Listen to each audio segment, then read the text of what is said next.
Hey guys, just want to welcome you to another edition of Halftime Chat, and really excited by my guest. He is a musician, amazing bass player, but a songwriter and a producer, and his name is Derek DOA Allen.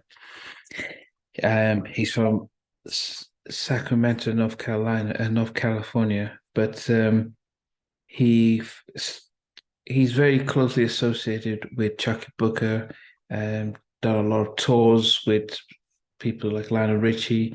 He was Janet Jackson Rhythm Nations tour with Bobby Brown, New Edition, um, it, countless TLC, Troop Shalimar. He's toured with Karyn White.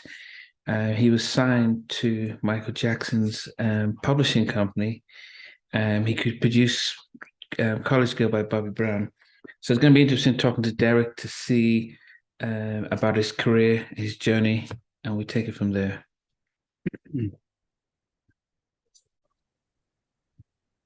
Hey, hey, Hey, how you doing, Derek? man, can you hear me, man? Yeah, I can hear you. First of all, bro, let me apologize, man, bro. I apologize, man. I feel, it's crazy. I was so ready for the meeting. I'm telling you, man. I was getting my stuff together. I said, okay, 4 o'clock is coming. And then I put the message that said, your meeting had started already. I was like, and man, from the bottom of my heart, man. No, no, no. You know what the thing is that the 90% of my guests are on the East Coast. Right, So yeah, so right. I when I first started, I used to just have the UK time.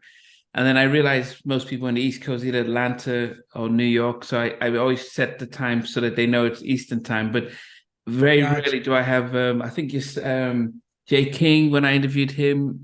Yeah. He was on the West Coast, and Brian Morgan, Alexander Morgan. Okay. Oh, So man. an elder bard. So I had to make sure Oh, that wow. I adjusted the timing. So but I completely forgot that you were on the West Coast. So when I yeah, Yeah, so man. I felt so bad. I was no, like, no. you got to be kidding me. I was so ready that, man, just blew it, man. But man, man, I really enjoyed the interview you did with Karen, man. That was really dope, Oh man. yeah, but no, yeah, Karen. Yeah, Karen was. I mean, I think one of the things that about the interviews is I think I've interviewed over 100 people, but every person comes with, I'm just listening to the story, and if and anyone who has the story, it helps with the journey and stuff. And most of the interviews that you might see is that I'm not as much into the music, but the person behind the music, because it's Uh, easy to talk about music and records, but it's important to talk about yourself and your journey, and Gotcha, that's what we can learn from, because gotcha, man. not we're not always going to be a mega star bass player like yourself. So, but we can have trials and You tribulations and ups and wait, downs. you bass man? No, no, I don't even know that. I think God took away any gift for actually playing or singing, but He gave me Okay. a passion Hey, for that, loving music. So, that works, man. That works. You're still very much connected, man. That's yeah, cool. yeah. Hey, question for you. So is there any way that like how can people join in right now, or like how can they tap in to check it out, or is that possible, or Well, no, I think what the idea of the interviews is because the being able to just because I used to go live and stuff when I first started, right? But I realized that it distracted from the actual story, gotcha. So and you're recording and post yeah, later. it's recording and then it goes out, and it goes out over 7 days on YouTube. So Enough each said. yeah, Gotcha. yeah. Enough said. Okay, perfect. No, perfect. Yeah. Perfect. Well, cool, man. So whatever you want, man. Yeah, I'm here no. for whatever. Just let me know, bro. I mean, I think before we start, I don't know if you had any additional light so that we can see, because Oh, is there any light in front of you? let me see. Is that any better? Yeah, that's a little bit better because I could barely see your face. So. Is that better? I really don't. In fact, as when I'm working, it's usually darker Oh in my wow. room. So let me see if I could do something like this. I don't know if this will help. But Um, Okay, yeah, that's fine. It's just because we can barely see because you're wearing black and so it just but at least we can see your face. Is that Yeah, that's better? good. Is that better? A little better? I don't Yeah, know. that's better. Yeah, at least we can see your face and stuff. Yeah, Okay, but cool, cool. I mean, we always start off, Derek, just because I have an internet. I mean, I'm surprised people come from the Philippines to Japan, and so we always like to know like where you were sort of born and raised. Okay, let me see if I can prop this up some kind of way. Okay. Get some better light here. Let's see.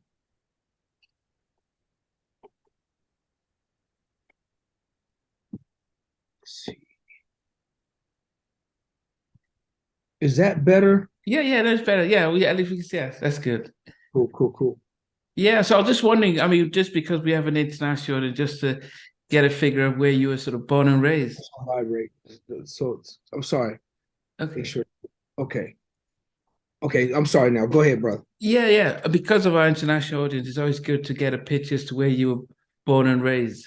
Okay. So yeah, I'm born right in Sacramento, California. Okay. And, in the U.S. Right here in the heart of Sacramento, in a little community called Oak Park, California. And I grew up as a kid playing, with a traditional gospel background. My gospel background was more or less quartet background, not so much of the choir from a choir standpoint, but I grew up more or less listening to quartet music and grew up in that world. Even though I went to church and my uncle had a small little choir, Baptist church, 6, 7 choir members. I was highly, strongly connected to the quartet genre of music. What is that? What is the Groups quartet? like, so when a lot of people hear quartet, they think it's like some kind of barbershop thing. But Yeah. quartet was a genre of music, man, that hails from the Dixie Hummingbirds, the Five Blind Boys of Alabama and Mississippi. The Mighty Clouds of Joy, Dixie Hummingbirds, the Gospel Keynotes, the Pilgrim Jubilee. So more like a quartet group with like maybe 3 background singers and a lead singer and a full-blown band with more likely 2 guitar players, a drummer, a bass player.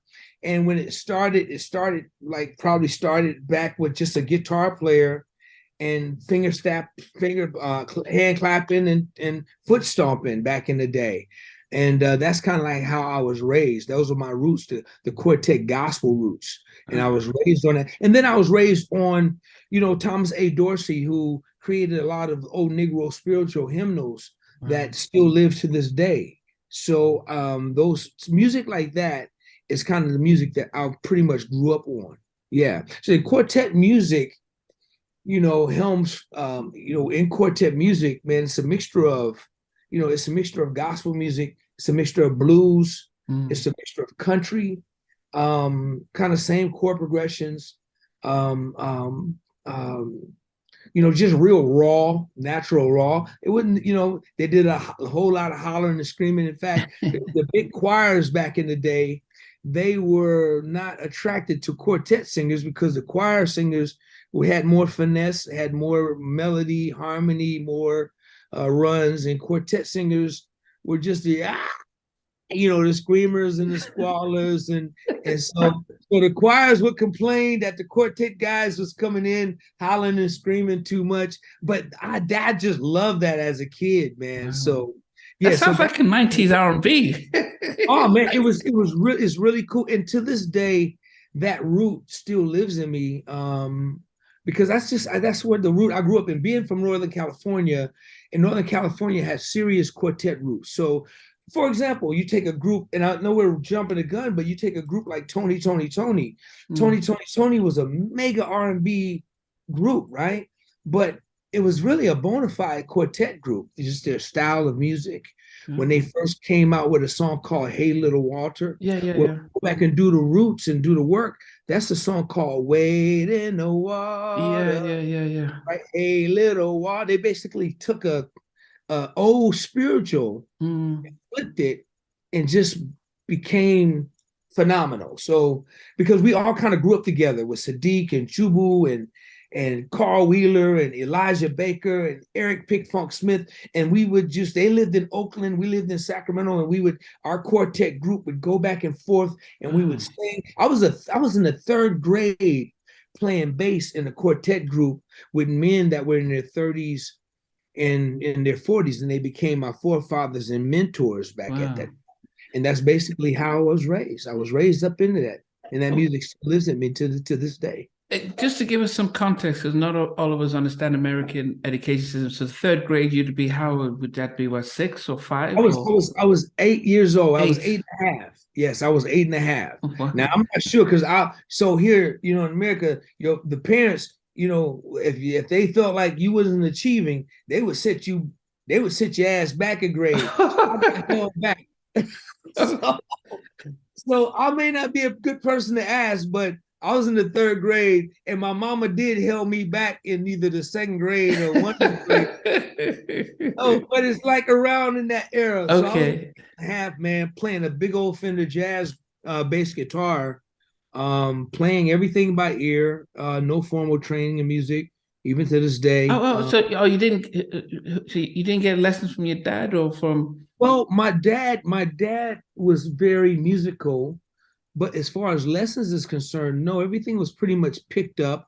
Had a guitar. My dad brought me my first guitar, and my dad was a garbage man, so he packed garbage. And back in that day, he really packed garbage. Now they have trucks that do the work. Garbage men can't get out the trucks. They just have the machine pick up the thing. Back in that era, in that time, the garbage men used to walk from street to street and side to side, packing a big old barrel on their shoulder, literally taking the people's trash cans, packing it, then packing it on the shoulder. That was manual labor. That was real work. Wow. So my dad was a garbage man back in that day, and he brought me he went to every week. They would do a trip to the junkyard or whatever, where they take all the trash. And he found in the junkyard, an acoustic guitar and only had 5 strings on it.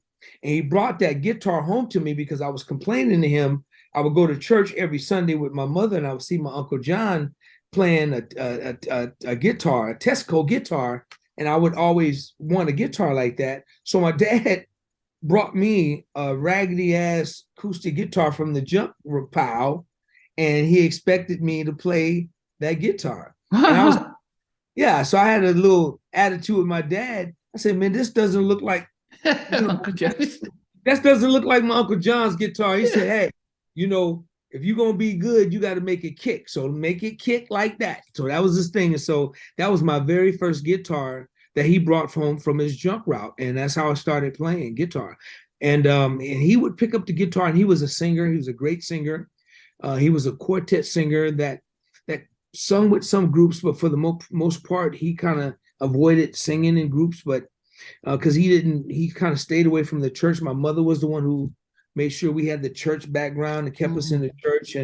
But my dad would play around in his guitar, and I just kind of got intrigued by that, and I just watch him play a few chords, and that's when I started to pick up the guitar. But I found that the guitar was a little bit difficult for me.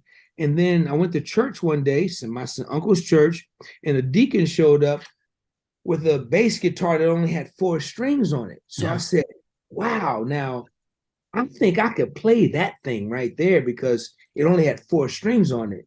And now I'm begging my parents to get me one of those. And finally they did. They bought me something from the pawn shop, and it was a bass with 4 strings. And I fell in love with bass guitar, eventually going back to guitar. So I started off on guitar, didn't really do so well. Went to bass guitar, kind of like made that my home, eventually coming back to guitar. So that was how it started.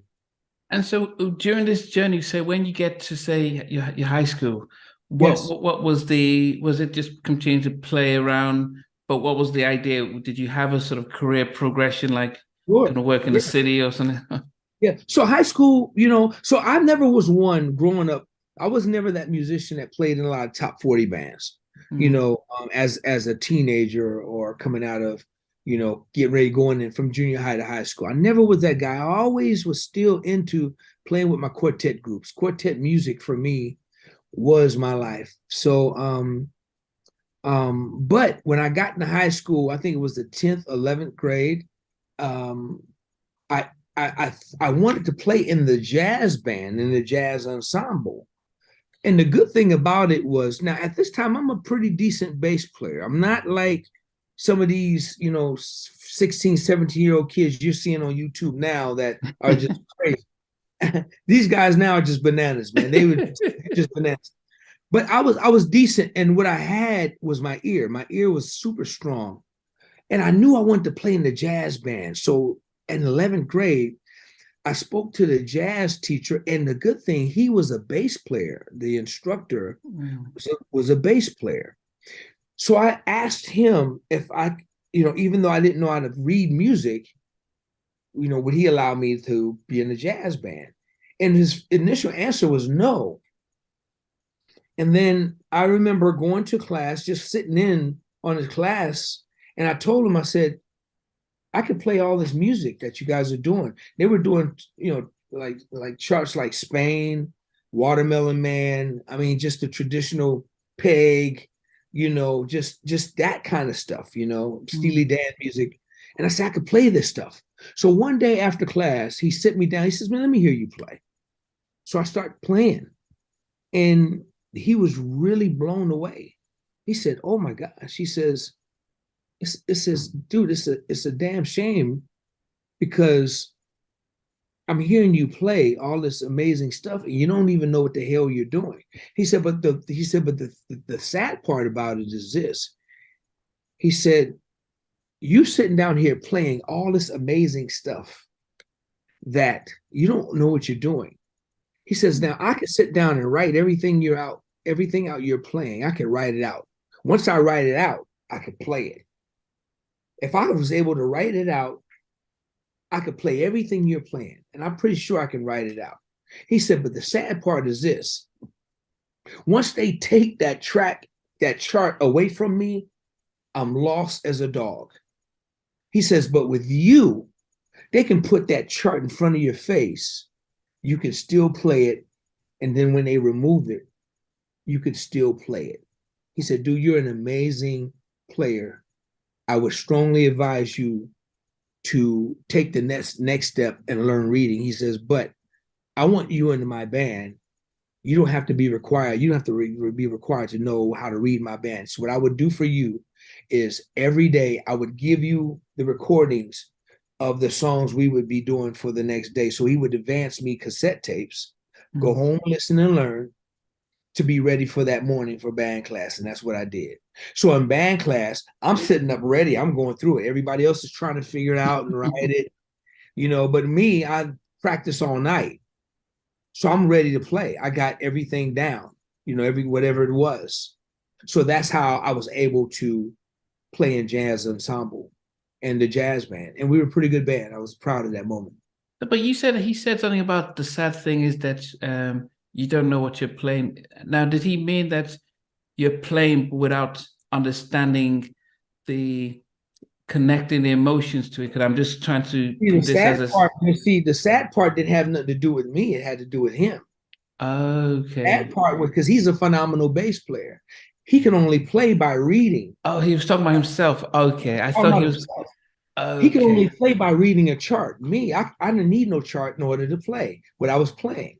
Because you can put the chart in front of me, I'm playing it. You can take it away, I'm still playing it. See, a lot of readers, once you take that music away from them, they're lost because they can't rely on their ear, and the only way they can relate to that music is reading it, right? So people who play by ear, they rely totally on the strength of their ears and what they hear. Now, I'm not saying, for me, it worked.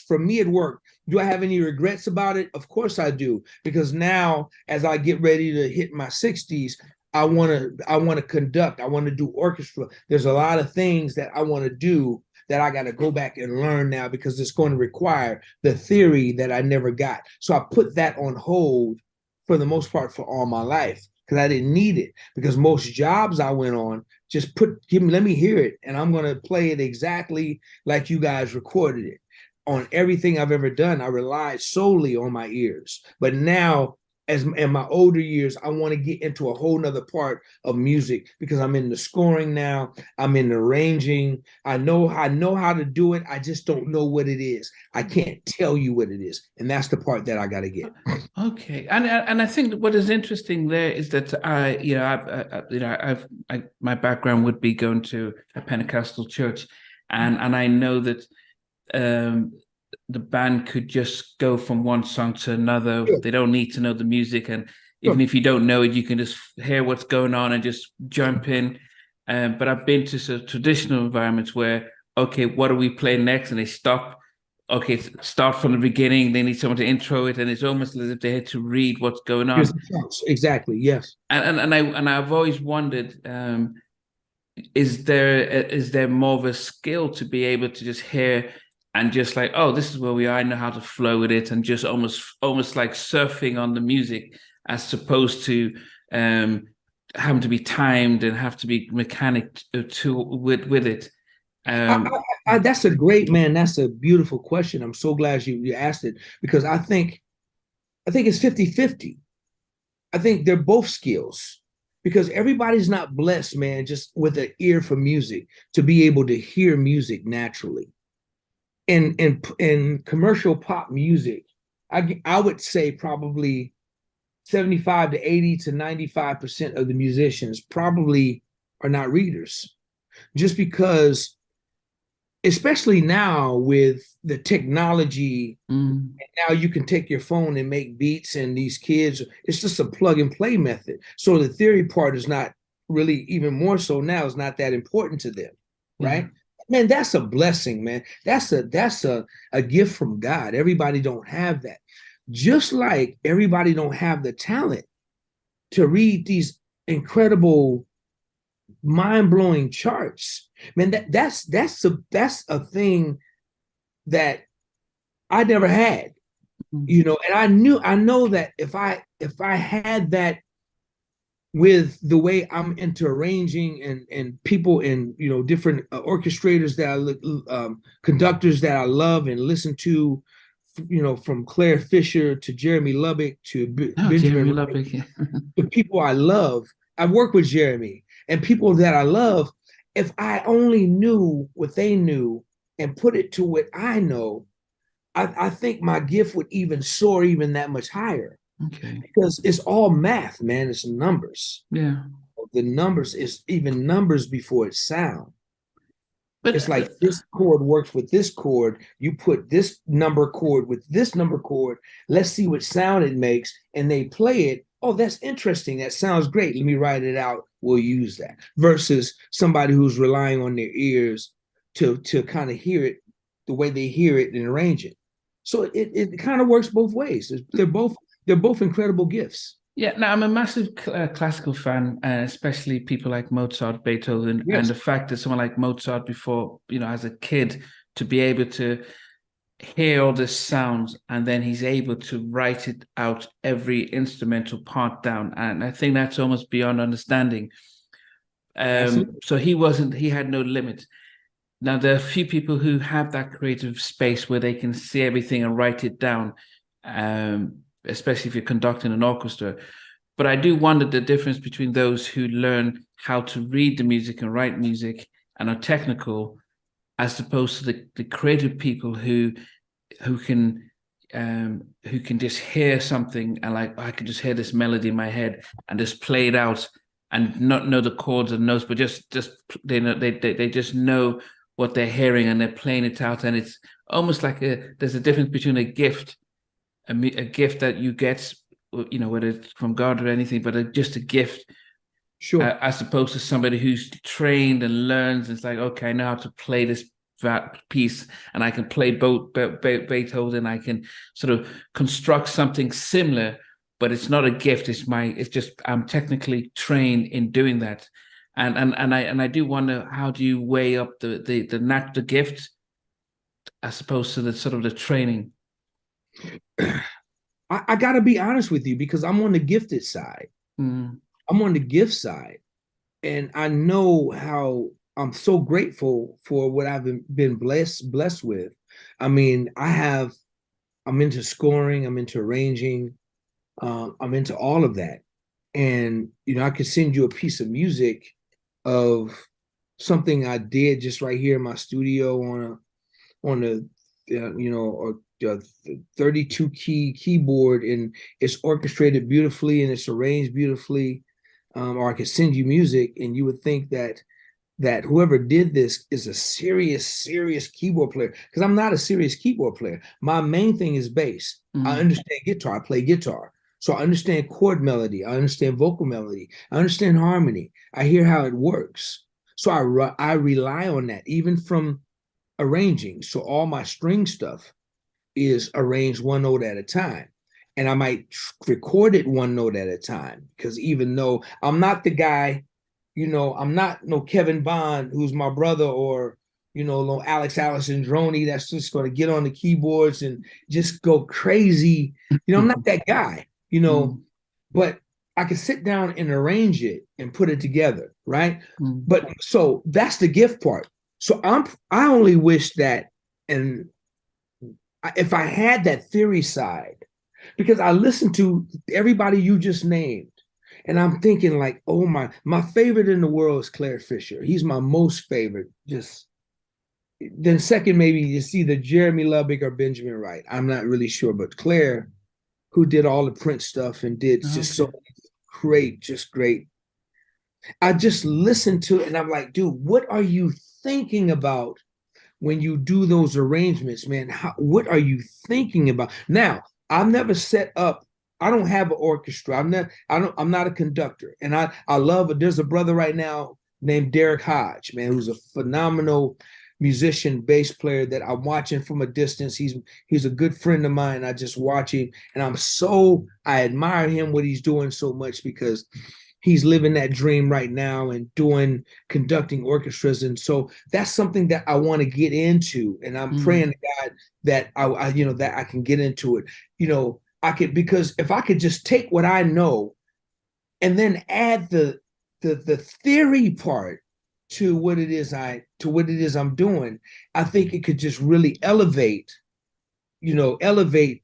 my creativity and things I think about, and I'm able to hear different, because now I know what it is mathematically, from a number system, from the theory part, but not only that, from the ears part, because I'm thankful for the gift that God has blessed me with. Man, I've been touring.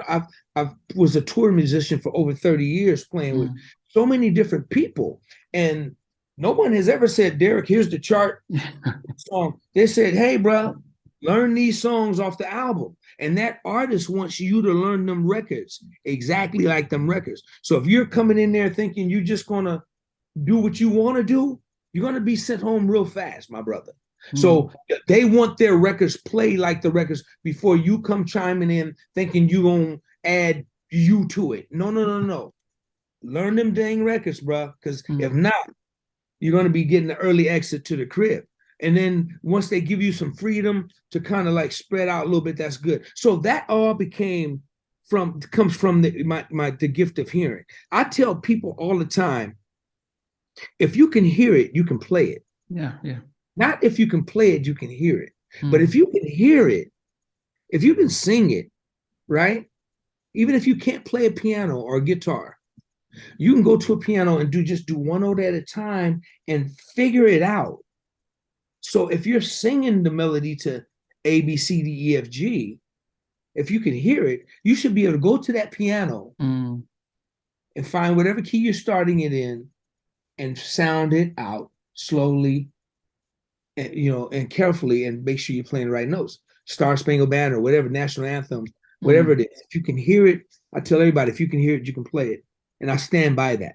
Yeah, and I guess my question then becomes, just because when I've been able to speak to, say, songwriters, so like a Timmy Gatlin, and when I spoke to him about creating the Guy album, and I Like, or A Piece of My Love, and he's like, the words just came down to me and I just wrote it out in 5 minutes, and I'm like, but And he said, "Look, I don't know how it happened. It was a gift from God. I just heard all the words and wrote it down." And then it almost, and even when I spoke to Malvin Riley Jr. about when he was writing all the hits for Ready for the World, he said he Sure, just sat by the piano and it just felt like he got like Neo from Matrix. It just sure, downloaded. So it became a sense of, well, that seems like a gift that you just have where there's an amazing creativity, but they're not working extra hard, thinking out one line, rating it out, sure. and trying to move things around. And I wonder when you're talking about moving to another level of being a conductor or an orchestra, and I'm like, well, if you've already have the inspiration of the music inside, when you partner up with somebody who knows how to almost like if you're a script writer and then you say, well, I here's the script, here's how I seen it, and then you get a director who says, well, I know how to get the people to interpret what you've said, as opposed to being a script writer then saying, well, I'm going to have to direct and produce. I mean, does that does that limit you to conduct an orchestra alongside somebody who knows how to take your words and then say, well, let me write it out for you as you speak, and I'll almost like a Aaron and Moses kind of thing, like. Sure, sure. Well, that's man, dude, that's great because yeah, they do have like the conductors might have somebody, and if they have it there's a title, I can't think of it right now, that just basically score everything out, and then they give it to the conductor where he doesn't have to do that part of the work, right? Um, and I had a chance to work with the great Paul Reiser that did a whole lot, that did everything Motown back in the day. He's the last original funk brother that's living. Wow. So I had a chance to work with Paul Reiser, and and actually we worked when I was working, produced this artist by the name of Kim, Kem, Okay. and we on the Love Always Win album, Paul Reiser came in and conducted and did some arrangements to two of the records, and we actually recorded the records at Motown, the Motown Museum. That's the first time they had opened up the Motown Museum since 1973. This happened in 2000, I want to say 2002, something like that. But Paul Reiser had a script writer. He basically charted everything out, gave it to Mr. Reiser. Mr. Reiser had like a 20-piece orchestra, including a harpist, and it just was just amazing. And I'm sitting here watching him do the work to a body of work that I was part of creating. So Paul Reiser had his script writer pretty much do that work. Then Paul Reiser conducted the band. They gave the charts to each individual players, and then Paul Reiser conducted the orchestra for the production. So now there's that part of it that I definitely want to learn. I want to know it all, to be honest with you. I want to be able to know it all. I want to be able to write it. So this is why I'd have some teachers that when I get ready to sit down, because one thing with me in my earlier stage of my career, I never had the patience to sit down and learn the theory of music. I always wanted to plug in and play. I just wanted to plug and play for most of my career. So now I'm at the point to where, all right, Derek, you've fallen in love with this whole another part of music. And if you really want to do it, you have to really go back and educate yourself. So I have some really cool people that I'm getting ready to sit down with and just take a couple of years of my life and just get it and learn it. I'll probably be able to pick it up really fast because I do understand it. I hear it, I get it. I don't think it's going to take me that long, but I definitely want to understand all facets of it to your questions that you're asking. So yes, there are individuals that have certain jobs to do when it comes down to an orchestration performance or orchestra performance. Absolutely. Yeah, individuals that have parts to play. So I mean, it was good just to get that sort of understanding, and I think it harks back to when you did get to join the jazz ensemble in high school. Was it still just most of a hobby? Instead you could have done football, basketball, but you man, you played jazz. What? Man, you're all in my head, man. Let me tell you, I wanted to be a football player, dude. Okay. I wanted to play football. I never, music growing up as a kid, music all through my house, but still growing up as a kid, I wanted to play football. And I always thought I would be a football player. And my brother would always say, "Nah, man, you need to do music." And I'm gonna tell Wow. you that everything changed. Was in 81. I think I was in ninth grade. I was in freshman. It was the year it was 81. And President Ronald Reagan had been shot at during that time, Oh yeah, during yeah, the yeah, yeah. same day. That day right there, I'll never forget it. That's the day my life changed because that day, that morning of that day, we were getting ready for football season. The basketball players were getting ready at school, and we were out in the back. We were dunking volleyballs, and it was foggy, and we were just slam dunking, very athletic. So we just back there having fun.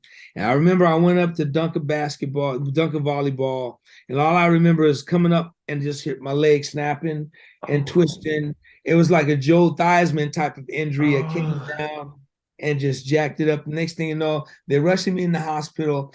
I'm on the operating table the same time that the whole Ronald Reagan commotion is going on. And it was so bad because my mother, she was crying, worried about me, and the whole world was worried about Ronald Reagan. So all wow. my doctors around me, they were supposed to be tending to me, but they were up there looking at the damn TV.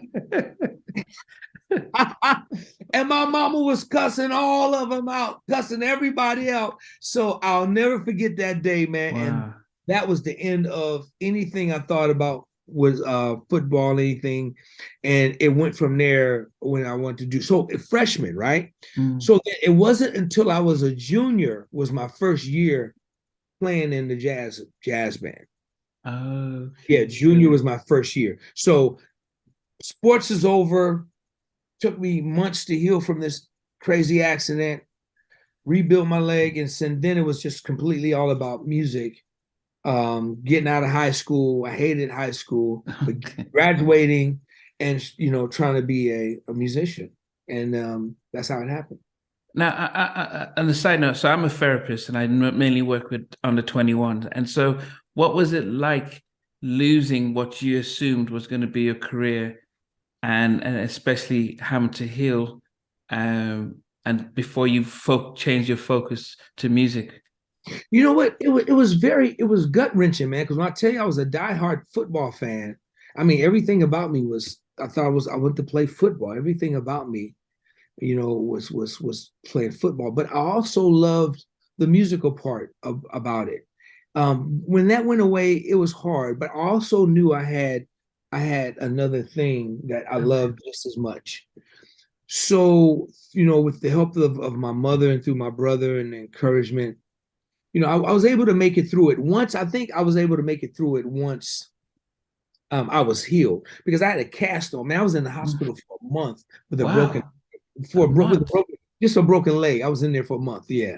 And it was, back then, man, it's totally different now, So back then, man, they had a cast all the way from my foot all the way to my waist. It was crazy. And then I was still in the group. So as I was healing, I was doing concerts with my quartet group. So I was still playing with this broke leg. And I think that's what just encouraged me to say, when I get out this thing, I really want to this is going to be my life from here on out. And that's when I knew. So Wow.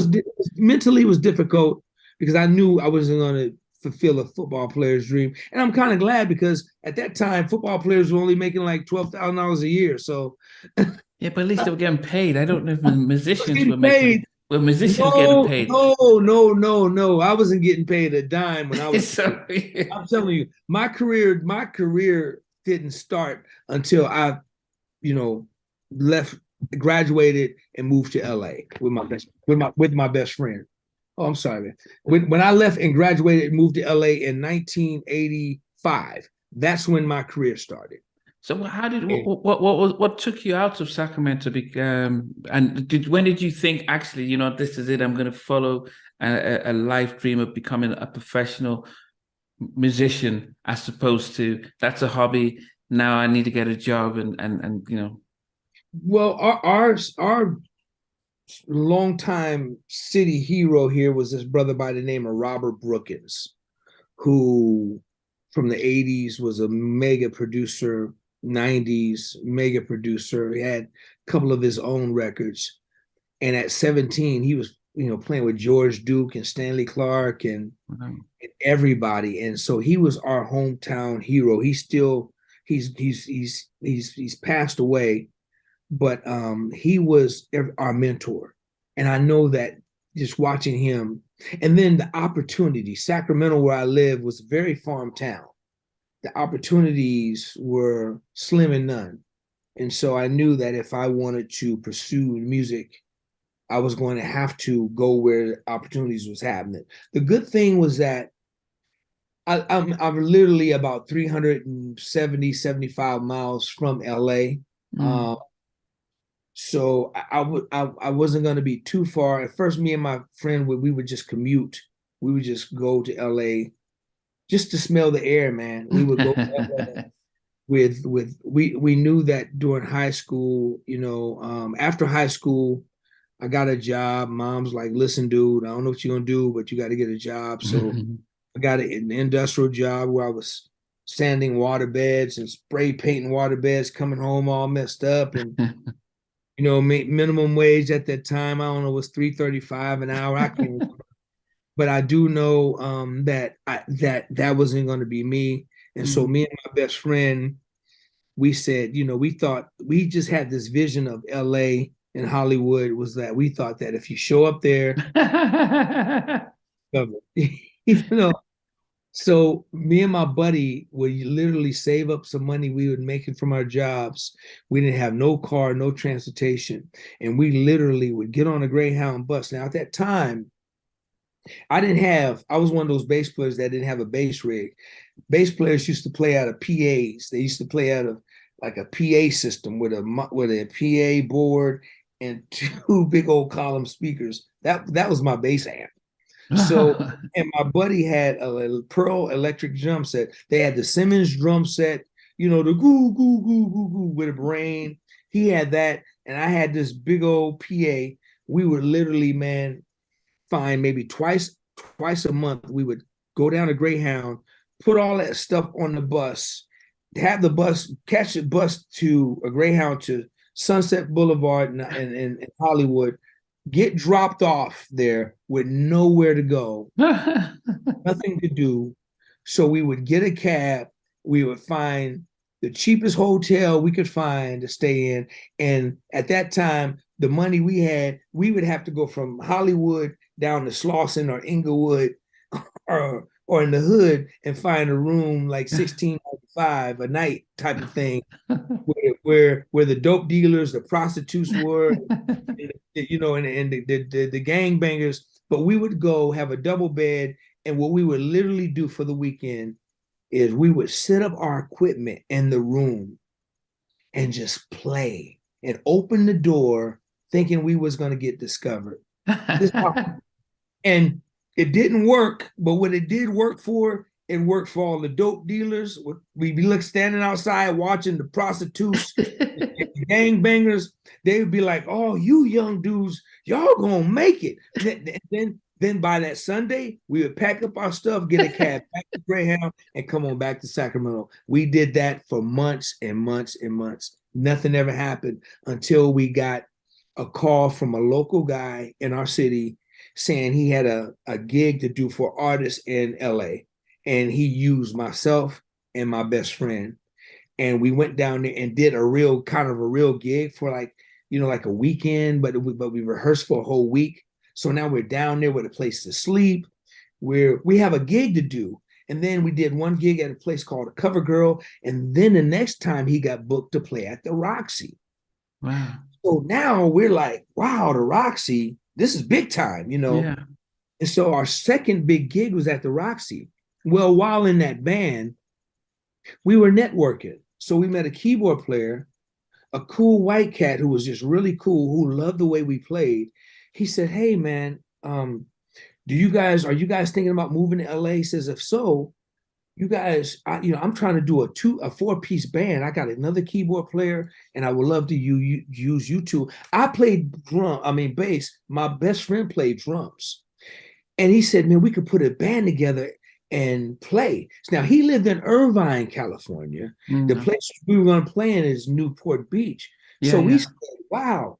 And he said, listen, man, my folks got a All big right. old house. Yeah, all right, all right. You know what I'm saying? So he said, you guys are more than welcome. So now me and my best friend, these two little black kids, with this,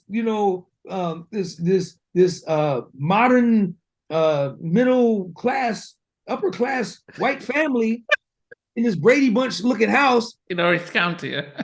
Oh, dude, in Orange County. There you go, in Orange County. And it's Yeah. like, dude, we got to the house, we were like, oh, this is, man, we thought we were like in heaven. So they welcomed us in, and we Wow. actually, that was the beginning of like our career. So once we tasted that, we saved our money.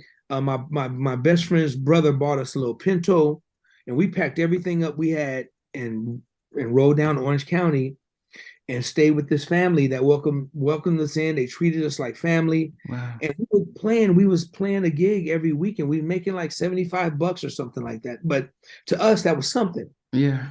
But eventually we wanted to move closer to LA. And then, so that's when our journey began. And I'm telling you, 2.5 years of a struggle, then things started to really Wait, how happen. long were you with the fam? Did you stay at their house?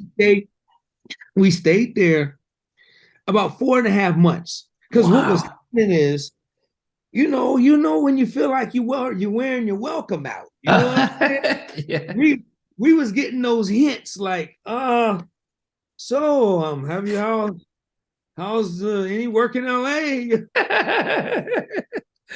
So me and my boy was like, hey man, you know, we just knew it was time to go. So, but what we would do during the day, we would get in our Pinto during the day. We would play on a Thursday and Friday and Saturday. But what we would do, man, is go down to LA and try to meet people during the day and just drive back. And we ended up meeting people in LA. And we met a couple of people there that was really interested in us. And so after 4.5 months or so, it was time, and we found another living situation. And then when we didn't have a living situation, we was living in the car. We were sleeping in different parks, Hollywood Park, wherever we could sleep in. And it was a struggle, man. It really was a struggle.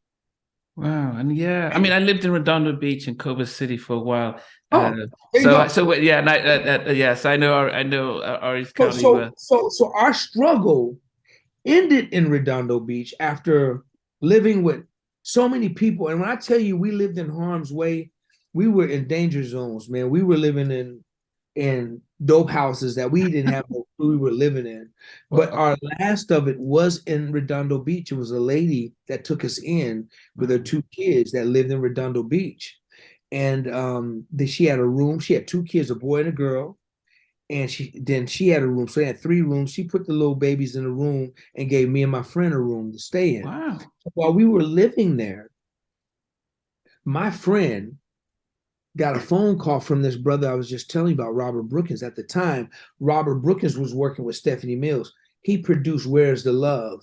And he and Stephanie Mills had a duet called Where's the Love? But at the time, he was the musical director for Stephanie Mills at this time.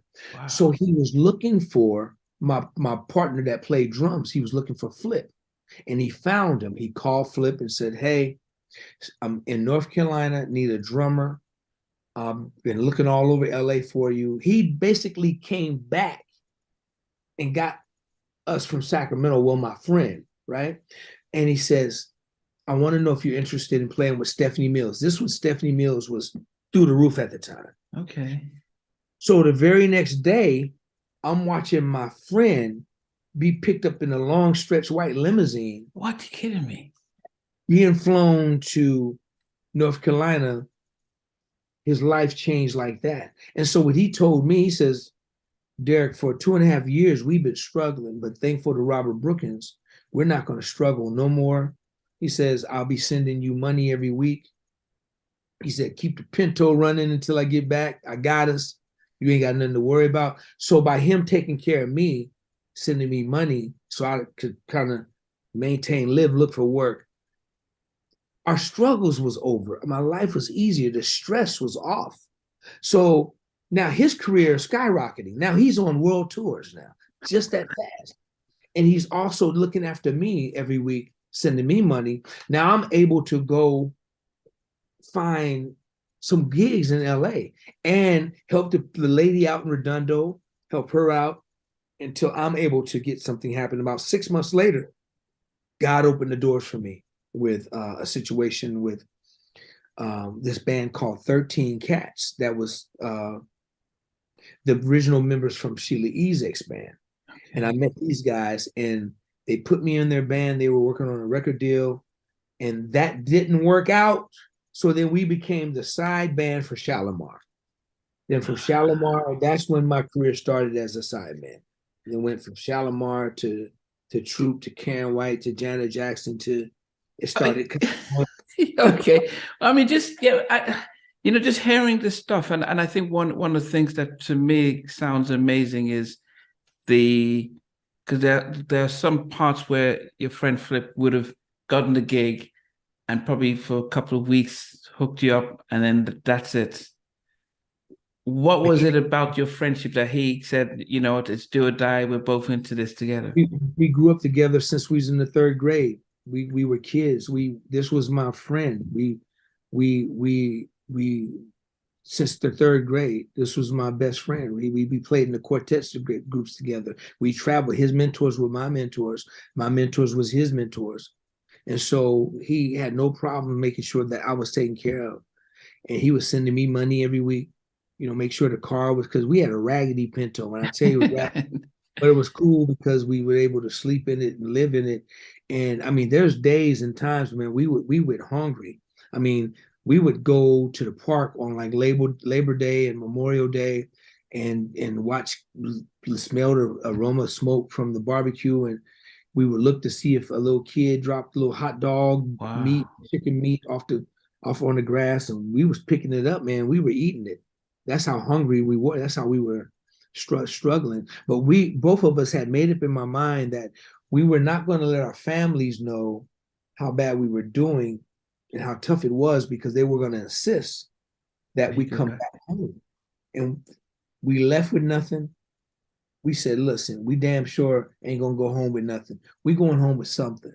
So it took almost 2.5 years. So when he got his thing, and I'm watching him now with Stephanie Mills, just like, this is my brother, man. I'm like, this is my dude, and watching him do his thing and make money now. He went from making nothing to making like $1,200 a week. And back then, that's a lot of money. We were lucky if we got $100, every other month making gigs. We were lucky what we were doing. But we knew we were a young bass player, a young drummer in the city of LA, and we knew we had a talent, and we knew that we wanted people to know who we were. So we just thank God for it. It was a blessing. God had his arms around us, man. Yeah. He had his arms protection. Was there any, and this is because I remember when I spoke with Daryl Simmons about how when he first met Kenny Edmonds and he noticed that he was so much gifted in as a songwriter and stuff, that for him there was no hint of jealousy. It was like, I need to cleave to him and learn from him, and because I know that by him he's gonna help me get better. And when you mentioned the story about Flip getting picked up, was there any part of you that was either jealous or thinking, why not me? Or because, as I said, we're human beings, and it's a remarkable story. But just to, how was it for you just to see that? That's an amazing, man, dude. You already know a story to my life. So when Flip got that call, we were all in this lady's house in Redondo, and we were watching TV. And when the Flip got that phone call from Robert Brookins, I know Robert Brookins too, because he was a local homeboy. He was our mentor. So Flip is talking to Robert Brookins on the phone, and I'm looking at him and I'm watching his reaction, and I'm hearing him say, "Oh, really? Stephanie Mills? Yeah, I'm down." Stuff like that. So I'm thinking like, wow, this is both of us gonna, we come together, And so when he got off the phone, he said, he was telling me what it was. And I asked him, I said, so what about a bass player? And he's like, D, they're using this guy named Gordon Jones, who is phenomenal. Bless him, he just passed away recently, but who was a phenomenal bass player from Sacramento, Robert's right-hand man. Okay. So I'm like, oh, wow. I think I was more, I'm definitely not jealous, not even. I just think I was hurt more from the separation. I'm losing my dude. My dude is leaving me, more than anything. It was more or less a thing like that. But happy as all get out for him, because I know this is going to be life changing for him. Not even expecting him to do anything for me, but it's because of our brotherhood. He turned around and made sure that point was made that, hey, dude, we are going to be taken care of. We are going to be taken care of. I didn't ask him to do that. I wasn't expecting that. I was more happy for the fact that, man, my dude, and I was sad because I spent 2.5 years with my best friend. Now he's leaving me. I'm sad because more of that. But no jealousy, no nothing, man. I was his biggest fan. He's my biggest fan, even to this day. You know what I'm saying? And so that's a great question, but no. And he turned around and said, Derek, but you don't have nothing to worry about, man. I'm going to be sending you money every week. And the only thing I say, thank you, bro, but you don't, no. Man, we've been struggling for 2.5 years. We ain't going to never struggle another day in our life. And you know what? We never did. Wow. To this day. I mean, that's amazing. I mean, because the only other person I've heard of this was Jimmy and Terry, and we don't hear enough about brotherhood and about that sort of like we've got our back and not feeling that you've made it and you've forgotten me and stuff. Yes. And that's really important for us to be able to hear and see, and for those of us who may be Christians might think and see, well, what in the midst of all that, what's in my heart. And am I being tested, in the midst of that? Exactly. Yes. So how then, from getting with the going on tour with Charlemagne? So when did Flip stop sending you money? When did you feel like, okay, yeah, Flip is okay now? I'm gonna tell you, when I told Flip, bro, stack your money, I'm good, was because about 6 months after I got the call to be in this band with Sheila Ezek's band called 13 Cats, and we were trying to get a record deal with Motown with Steve Buckley at the time. This was way back in the 80s, and we were rehearsing every week. So guess what? We were getting paid. I was getting paid $400 a week just to rehearse. So to me, I'm in heaven. Now I bought my own car. I parked the Pinto somewhere. Dude, I told Flip, I said, bro, I'm good. I got this. And he was happy for me. But we wasn't doing nothing but rehearsing in Mulholland Hills. And this investor who was vesting this money into us to rehearse every day. That was our job, 5, 6, 7 days a week, just to rehearse. And when we didn't get the deal we did a showcase at the Roxy, and we didn't get a record deal. We decided to and started playing with Shalimar. I did some other side stuff. Like I got a call to play with DeBarge. He did a thing on a TV show at the time called Sidekick. Yeah, what is that? Sidekick. Yeah, Sidekick. There was a thing. It was a TV series back in the day. Okay. And it was just like a one-off type of thing. Okay. And the same band, we were his house band, right? Or his fake band, TV band for the show. Okay. So, but that same band, we went on ahead and did. O'Brien called me and asked me to play some. O'Brien was another dude that looked out for me and gave me a position in his band as just on a Soul Train thing and playing guitar. He had an incredible bass player named Melvin Davis, who was just one of the world's greatest right now. That was one of the things. But we went and started playing with Shalimar. when they did the circumstantial evidence. So this was like right after Howard Hewitt left, and they had Delisa Davis, Sidney Justin, and Mickey Free. And that was like my first really initial kind of touring thing, with Shalimar. Yeah. And then Shalimar just kind of sprouted.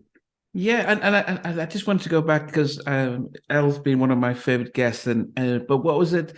Has he just finished doing Rhythm of the Night and I Like and all that stuff when you met him? Did you know this is El DeBarge from DeBarge? And so no, I knew of him, was a fan all my life, but okay, didn't know him like that. We just happened to be a TV band that got hired, and we got picked to do it, and it was crazy for me because I felt like a movie star because I remember before the episode showed, man, I remember coming home, flying home, and I rented me this limousine, man. At the time, limousine was probably like $50 an hour, and my mother had never rode in the limousine, so everybody was talking about me going to be on this big old show.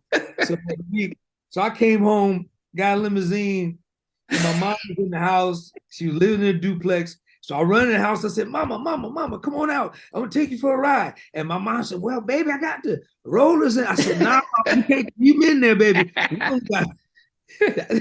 This clock is running out, baby. Get on in here now. We're going to run this whole hour in this limo. So did that. And I'll never forget that week, man. That was a great week. And so that show aired. So that was my big TV kind of thing. And so now, man, kind of making a name, if people, one thing I tell a lot of people who are struggling and trying to come up and trying to do things is, and when people don't believe in them, don't get discouraged. I understand it. People only believe in stuff that they can see. People don't believe in your dream. They never will. Nobody's going to believe in your dream, but they're going to believe in something with some substance in it. In other words, I've had goals. I've shared my goals with my mother and with other people. Homeboy, yeah. But it wasn't until they start seeing stuff to where they would take the reality serious or take the dream serious, right? Now, you also have to be careful, and you have to say, oh, now you want to believe in me. We cool. We gonna be cool. You know what I'm saying? But them ones who believed in you and never doubted you and supported you, them the ones you keep close. But that's when kind of things people say, oh man, this thing is really serious. Oh, you're really doing it. Oh man, saw you on TV, big network. It was a big series on like ABC. It was huge. And I got some good shots. I went to there's a store here called Oak Tree, man. I went and got me an Oak Tree outfit, man. I was clean. I had my hair all did up and everything, and it was something special, man. So yeah, and then I was a fan of El DeBarge, so that was my first major thing, major, yeah. And then so when did it start to get sort of more stable? Because after you said you did stuff with Shalimar, but it wasn't the Jeffrey Daniels, Howard Hewitt, and Jody Watley Shalimar. So I don't know if people. No, it wasn't that. It was the Mickey Free. Mickey Free did Dancing in the Sheets with Delisa Davis and Howard. And shortly after Howard, I think, left the group, and they did another record. They got Sidney Justin in the group, Delisa Davis, Mickey Free, and they hired the band to come in, and supporting band, and we did that. Then we did Arsenio Hall. That was my first time doing Arsenio Hall show. Wow. That was exciting. And then we would tour. We did some touring, and we went to Japan. My first trip to Japan was with them. And me and Sidney Justin, man, we're like this to this day. So it was just great, man. That's when things started to kind of move. What was it like then? Because I as I said, I lived in Redondo and Culver City, and so it wasn't, I've seen, you see Shaq, you see Chris Tucker, you see everyone, and you stop becoming starstruck because you're mingling and stuff. But for yourself, from Sacramento and struggling, and now you're seeing Arsenio, you're seeing El DeBarge and seeing this stuff. How did you stop being starstruck, or were you constantly grounded, or what was it like? Well, I definitely was constantly grounded. And once again, man, you're asking a great question because my story, the way my story goes, is when I left Sacramento, I promise you, man, I never ever thought I would be coming back to Sacramento. I thought I just wanted to go to Hollywood and just, just become this rock star cat and just do the whole thing. But I didn't last. I just couldn't take it. It wasn't so much the city of LA, it was the people. And Mm, Sacramento was such a family town, mm, farm town, country town, slower pace. And that's kind of like what I was used to. So what I ended up doing is once my career started to get established, I uprooted. I came back to Sacramento, and because I didn't like the Hollywood mm. shenanigans, the phoniness, the people, the lifestyle of what that part had to offer. So once I was able to establish home, I came back to Sacramento, made it home for me. Okay. Yeah. And I still commute to LA to this day quite often, but Sacramento was just it for me. It was just, Yeah. yeah. By this time, then, wasn't Jay King with Club Nouveau and Yes. Timex in Yeah. Sacramento? So didn't you Yeah. then think, oh, okay, we've got the big number one record coming out of Sacramento and stuff like, oh, oh, Yeah, Jay King once Jay King was one of those guys that was under the leadership, the mentorship. He idolized. We all idolized Robert Brookins. Robert Brookins was the guy. But then okay. Jay King, you talk about a guy that believes in faith. What he did with his career was I've interviewed him phenomenal. for an hour and a half, and Yeah, he's it one of was my he's very a straight phenomenal. shoot talker and stuff. He Yeah, knows. absolutely. So yeah, so when he hit with rumors, it made you proud to be a part of the city because you're talking about an independent record that was the biggest record in the world and I was in Nigeria, and it was a massive record. And I tell people that sometimes you think how big it is in America, and I'm thinking, but we're in Nigeria in the '80s without internet. So if a yeah, song can cross globally, it was massive.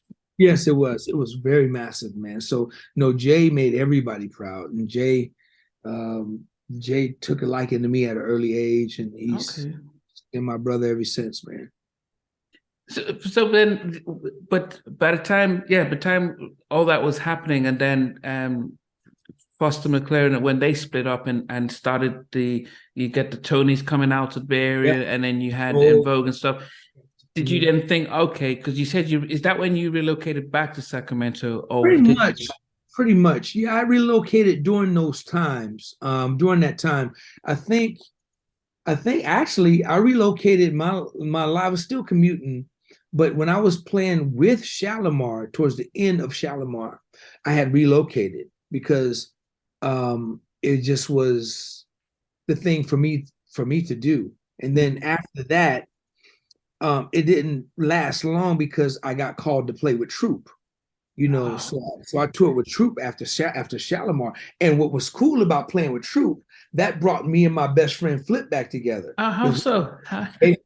we were playing back with Troop together. We both auditioned for that gig at the same time, and we ended up getting that was on their first album with Mamacita and My Heart and all that stuff. So, and that was a fun gig, man. Playing with those guys was just incredible. So That was I've spent time with John, and he's a regular. good. He supports the interviews I do and stuff. And when True came out, and I remember being in Nigeria, we were saying that they were dancers who could sing, because we were so mesmerized by how well they dance and the Oh, fact that they could sing, and there was no one else doing that. I mean, as much as we laud New Edition were very good with this whole Motown, the steps, but Troop were just blew our mind, and they were doing it live, and especially if you see their shows on Arsenio Hall. So, as a band supporting Troop, it must have been high energy. Just watching the shows must have been unreal. I mean, what was it like? yes. Oh, one thing about when Troop came out, what separated them to me from New Edition is they dance real hard. They dance so hard, man. And what I mean by that, everything they did, every accent to the, I mean, they were hard on the band. I mean, we would have to Wow. hit everything was just, it was almost like Janet when she came out with Rhythm Nation. Mm. Janet was dancing real hard.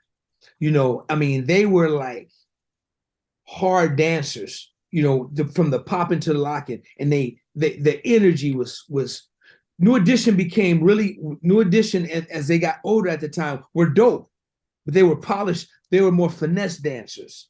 Mm. Troop, they were street dancers, and they Mm. danced real hard, man. And the energy was electrifying. And you're right, all of them could sing like incredibly. They all were great singers. From John Allen, Reggie, Steve, Rodney. I mean, those boys were just incredible, at that time to be so young. And they Mm. were really, really hungry. They were hungry to show the world Wow. that, see, the first album was like, Mamacita was a big hit, but that first album was the introduction to say, who are these dudes? But Mm. then when they came with the second and the follow-up albums, it was over with. They had mega hit records. Mm. So, yeah, I mean, they were really, and they had a funky edge because they were produced by Chucky Booker. And so when you had like Spread my songs like, okay. well, even before Spread My Wings, Chucky on the first album did, I'll never forget, man, when I joined the band, um, they gave me a copy of the album and they said, yo, Derek, you gotta listen to a song called My Heart. I'm like, cool. So I'm listening to this song called My Heart, and I'm like, all right, who's playing bass on this record? And they were like, man, that's Chucky Booker. You don't know him? I was like, wait a minute. I'm like, well, hold up. I said, no, I don't. But y'all expect me to play that? I said, Are y'all you crazy. serious? Man, it was so funky, man. It was just incredible. And that's when I got introduced to who this young dude named Chucky Booker was, because not only was he playing bass, but he's playing all the instruments on the record, and that blew me away. So, and that song was funky. So every inch of how funky that record was, their Mm. dance moves was just as funky and just as hard driven. Wow. That's the kind of energy they put in what they did. Plus, I got to be honest with you, man. I'll say this to you. I toured about 30 years of my life. About 30 years. That was the most fun I've ever had on a tour, was with Troop. Wow. And it was the most fun I've ever had and the less money I've ever had. But it's the most fun I've ever had on any tour I've ever been on. I really enjoyed being with them dudes. I had the time of my life with them guys. I've never had that much fun on a tour with anybody. I mean, I've Wow. enjoyed my life, tremendously, and I got great relationships from it. But that tour was one of my first. It's the we were getting paid peanuts, but I had the most fun touring with Troop. Wow. That was the most fun I've ever had on a tour. And we had one bus that probably slept six, that was holding about 17 to 18 people. But Never Flip had was that. but Flip was with you as well. That Flip was was with me, my best friend, my brother was with me. And then all those guys just became my little brothers, man. And to this day, I love them to death, man. Love them to death. And I'm proud because they're making a real big comeback right now. So yeah. I'm sure yeah. John is going to watch this. But then it's strange that you say this because I know you've toured with Lionel Richie for more than 7 years. Yes. You've done the Ribbon Nation. You did Time, Bobby Brown, Yeah. TLC, Karyn White. But was it because it was your first major ones, or was it just because they were hungry, or what was that I you? think all of that. I think all of that, man. I think because we was really hungry. At that time, it wasn't about the money. As I got older in my career, when your goes, then you want to make sure your money is good because you have a certain lifestyle. So yes, a lot of when I got older, the gigs was about making sure my money was right. Yeah. This gig, man, it was my first one. This is what y'all making? Cool. This is what your per diem is, even cooler. This is where y'all gonna be staying. Y'all ain't staying little Keith Sweating them staying at. Y'all staying in the generic motels. They ain't got no things, just got a white thing that says motel. You know what I'm saying? But man, I'm telling you, just we had so because we was opening act and we was kicking a lot of ass. Those boys were second to none, man. Who was headliners then? If they were just opening up, we were opening up. We were on tour like with Keith Sweat, Rob Bass, Kid and Play, just a lot of during that time. We were doing a lot of dates like that, and then we did our own shows. Okay. Then we were doing our own shows. Then we would do a lot of the festivals. Okay. You see what I'm saying? But man, it was just the most fun that I ever had just on any tour in my life. Just irregardless of the circumstances. I remember one time the bus broke down on us, and we were somewhere. I can't remember, but but we just had so much fun, man. They had a phenomenal band. Christopher Shoy was the musical director, and my boy Romeo was playing guitar. A keyboard player named Greg, I can think of his last name. This was a phenomenal band, man. It was just my boy Flip on drums. Wow. It was just a great time, man. It was just one. And when me and Steve hook up, oh my gosh, man, the stories. I ain't gonna go there because Steve wouldn't want to be my roommate from time to time. Wow. You know? And so Steve used to be my roommate. When I tell you a nut from hell, oh my gosh, he was something else, man. Big Michael Jackson fan. Oh, big Michael Jackson fan. Big Mike. But that was the most fun, man, that I've ever had on any tour that I've ever been with Troop. No doubt. But then what was the difference with, or how did you get on the Rhythm Nation to? Great question. Rhythm Nation tour was an audition. And when I say Janet had a cattle call, it was a cattle call with just musicians from all over the world. And I want to make sure that the story is straight. It was an audition that went on for several days, and several days, and people from all over the world, including London, and wow, and in Japan, and people from all over. And I want the record to be straight, that I earned that gig. Nobody gave me that gig. Chucky didn't plug me into that gig. I earned it. I deserved the gig. Janet Jackson handpicked me for the gig. There's a lot of even to this day, man, it's a lot of nonsense BS stories by certain individuals that are out there that's not just speaking the truth. And that was I'll never forget when Chucky called me. Everybody kind of assumed that when they found out Chucky was going to be the musical director, because Chucky and I are best friends, they automatically thought that Chucky was just going to plug me right in, But that wasn't the case, because Janet was going to handpick all of her musicians. She was right there.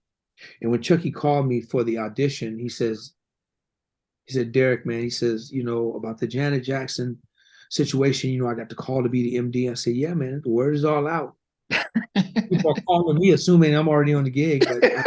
But he says, D, he says, listen, man, he says, you're going to have to earn this job, man. Janet is picking her whole band. And I looked Chucky in the face. I said, hey, if I don't earn it, I don't want it. I want to earn it. If I can't earn it, I don't want it. I don't deserve it. He said, the best thing I can do, D, is get you an audition. That's all I need. Just give me an audition. Let me know where I got to be and how.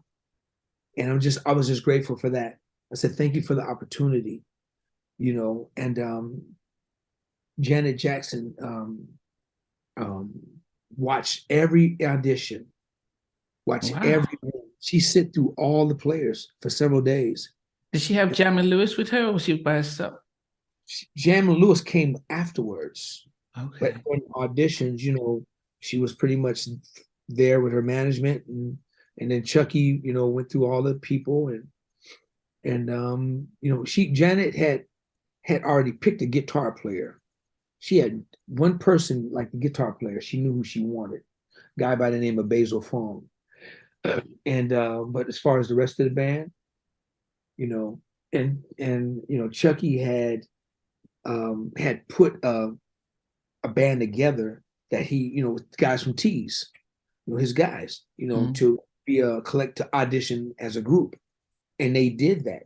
So he had the Oregon Brothers, Rex, the whole band, Cornelius Mims, everybody auditioned for Janet. Now, I'm sure those guys was kicking a bunch of ass, great players, all of them. And I tell everybody, I said Janet had some of the greatest musicians all over from across the world auditioning. Some of my friends that were that had been in LA longer than me, that were probably better musicians than me, the bass players than I was. But I just tell everybody,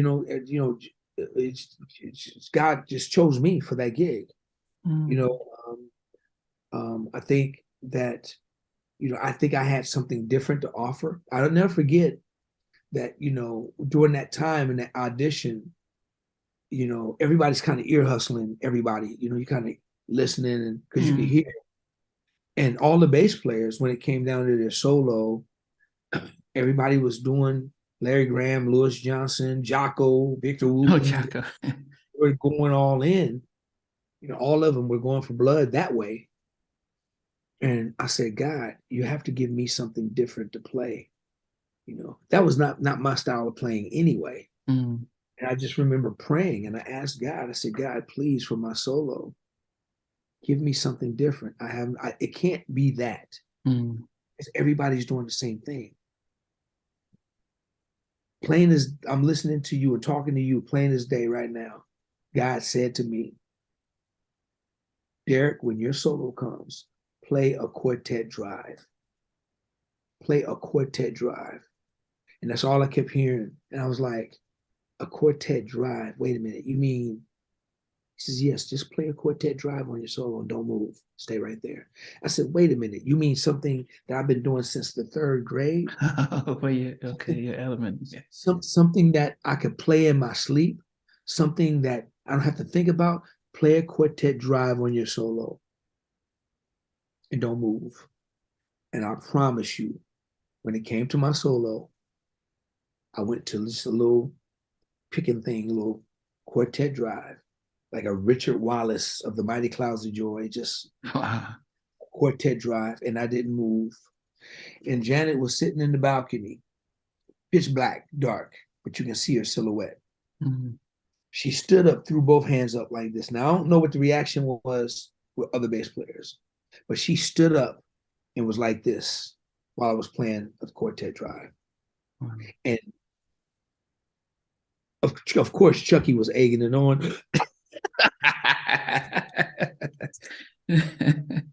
Chucky was egging it on, right? But I'm telling you, when I walked out that room, all those bass players were like, dude, who are you? What were you playing? What style was that you were playing? What were you doing? I was like, bro, I don't know. It's just something I've been doing all my life. But I felt good about my audition. And I'm telling you, man, that's what got me that job. And certain people out there don't want to give me the credit of earning the job, but that job was well earned. I'll tell anybody any day of the week until they face. So, Was there any pressure?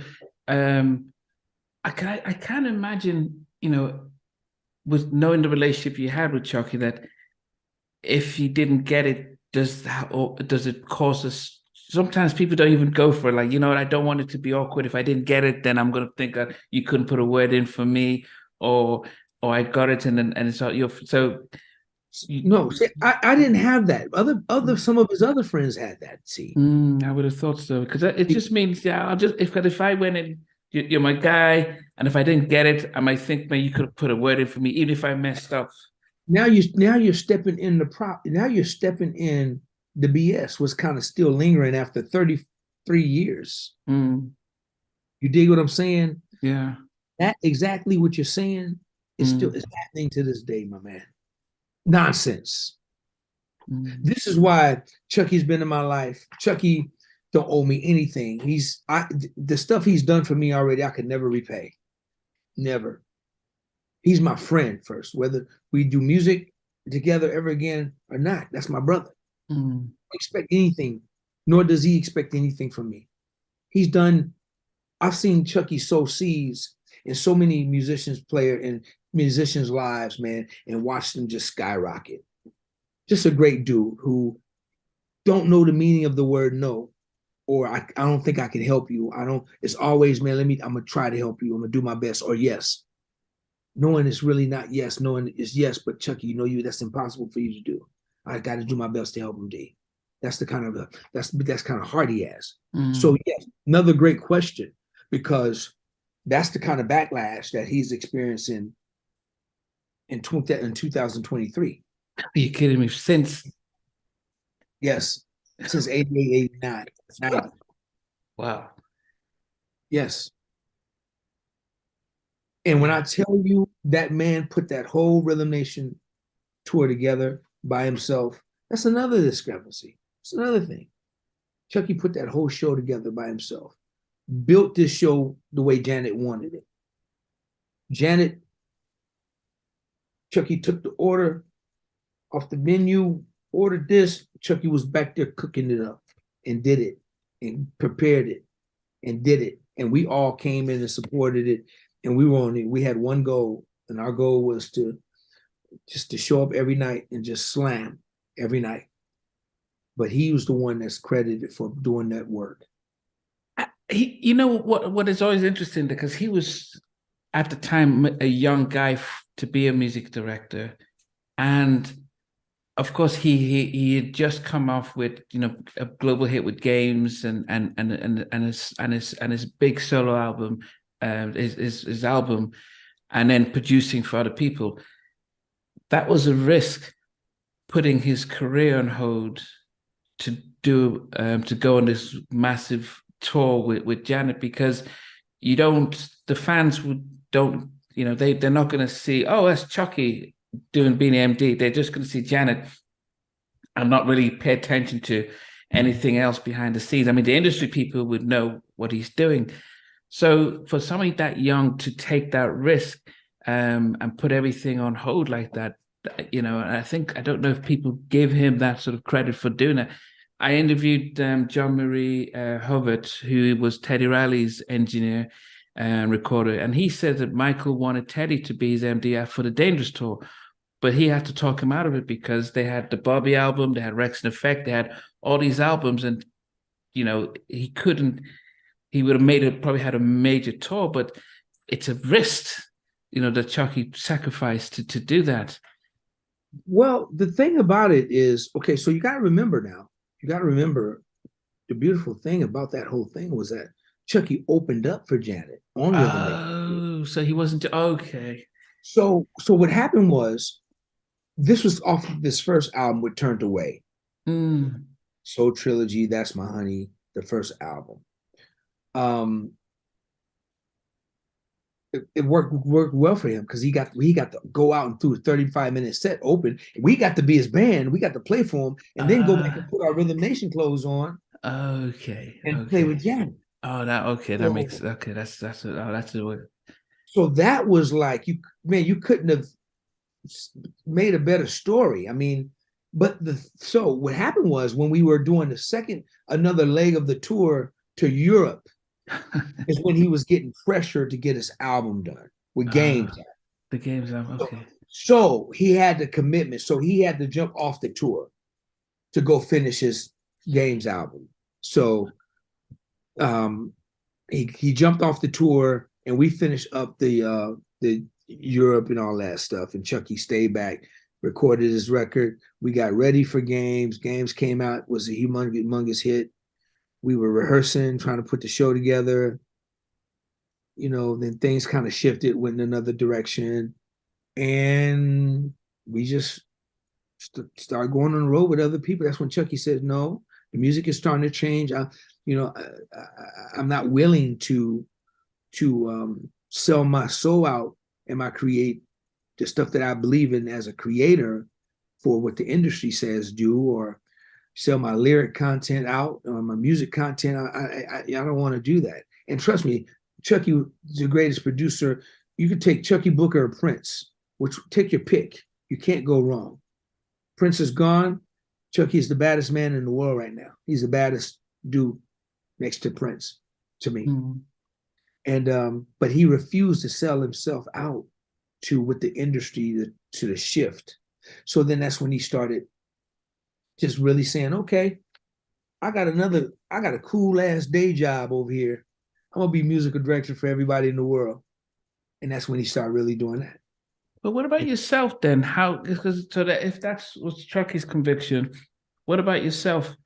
Yeah, How what were you? Because do you just say, well, I play whatever that I have to play, or where did your values did it affect your values? oh, of course. Oh, yeah, man. My thing was I've always been a guy with a 5 and 10 year goal. So after Janet Jackson, after Rhythm Nation, I'm thinking, who am I really going to play with next? I mean, I'm playing with Janet. She's the biggest in the world, you know. I knew I couldn't play with Michael. Michael had his band pretty much.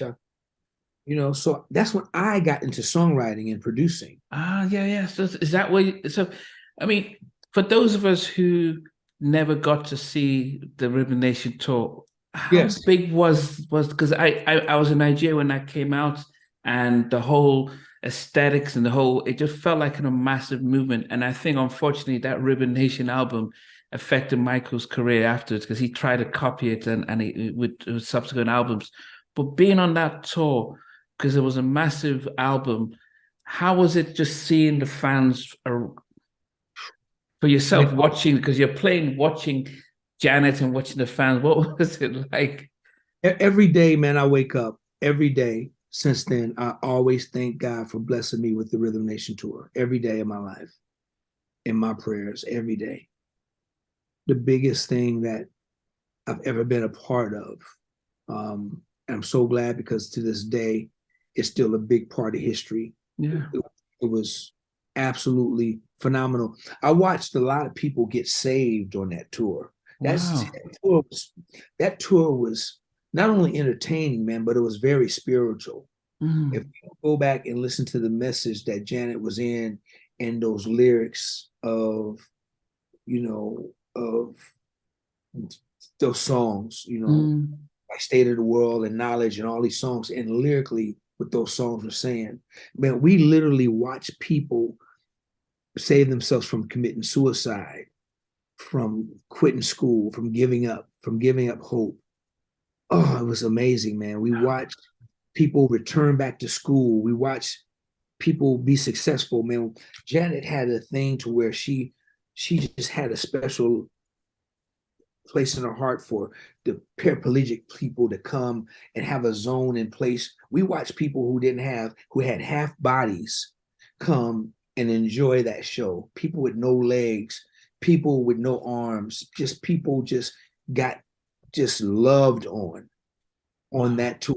There's a story, can't remember, but there was one story where, and it's on the internet somewhere, but there's a story where it was one or two black girls, and one it was a suicidal story, but they got a hold of the Rhythm Nation and they ended up meeting Janet, and it was a life changing moments, and we witnessed it real time. So that music, that album is probably my favorite album ever, with Jimmy and Terry and Jelly Bean and those guys did. And Janet, it was just phenomenal. Um, so to be a part of that, Mm. I think that big tour sold out in less than 40 minutes when it went up. It went up for the tour was announced, 40 minutes was sold out. I'm talking about 7 nights at the Forum. I'm talking about, just massive shows everywhere. Mm. So here it is. I'm thanking God that, wow, you allow me to be the part of the biggest debut tour in history for a female. Mm. So it was that massive. It was that massive. Wow. Yeah. I was when I was speaking to El DeBarge, and I said that music that is, if you think of David, who was playing for Saul, and as he played, Saul was being delivered. I said the problem is that our musicians and singers don't understand the gift that they have. That David understood that he sings and plays, and people, somebody was getting healed. That if you understood the gift as you're playing and having that, and just receiving and giving it out, the audience are supposed to have that impact and that transformation, because that's how it spreads. But I think we and it's not about the lyrics, but it's the spirit behind that. And my prayer is always that the musicians and singers who have the gifting we just let go and just open up and just let the spirit just flow. And you describe that in Ribbon Nation, and that should just almost be the beginning of what should be happening all over the place. Yes. And I can't tell you, that's exactly what that tour was. It was a very spiritual, healing message. The tour was just phenomenal, man. It was, can't explain it. I'm just so thankful every day for just being a part of it. So then you've gone on this major, massive tour. How then did the inspiration to then say, well, let me start working in the studio? How did that just? It happened. It happened thereafter. So after I came off that tour, I didn't take my money and go buy, fancy car. I bought my mother a brand new car that she never had a brand new car, and we still lived in my mother's duplex, and I took my money, invested into like going into the studio time, because I was saying, God, what next? Wow. What next? And so I just went in, man, start writing songs. And I promise you, man, I'm in the studio for maybe about a 6-week period, and I'm writing some music. And I come across this one idea. I have a song that I'm working on called I Need a Girl, just a demo.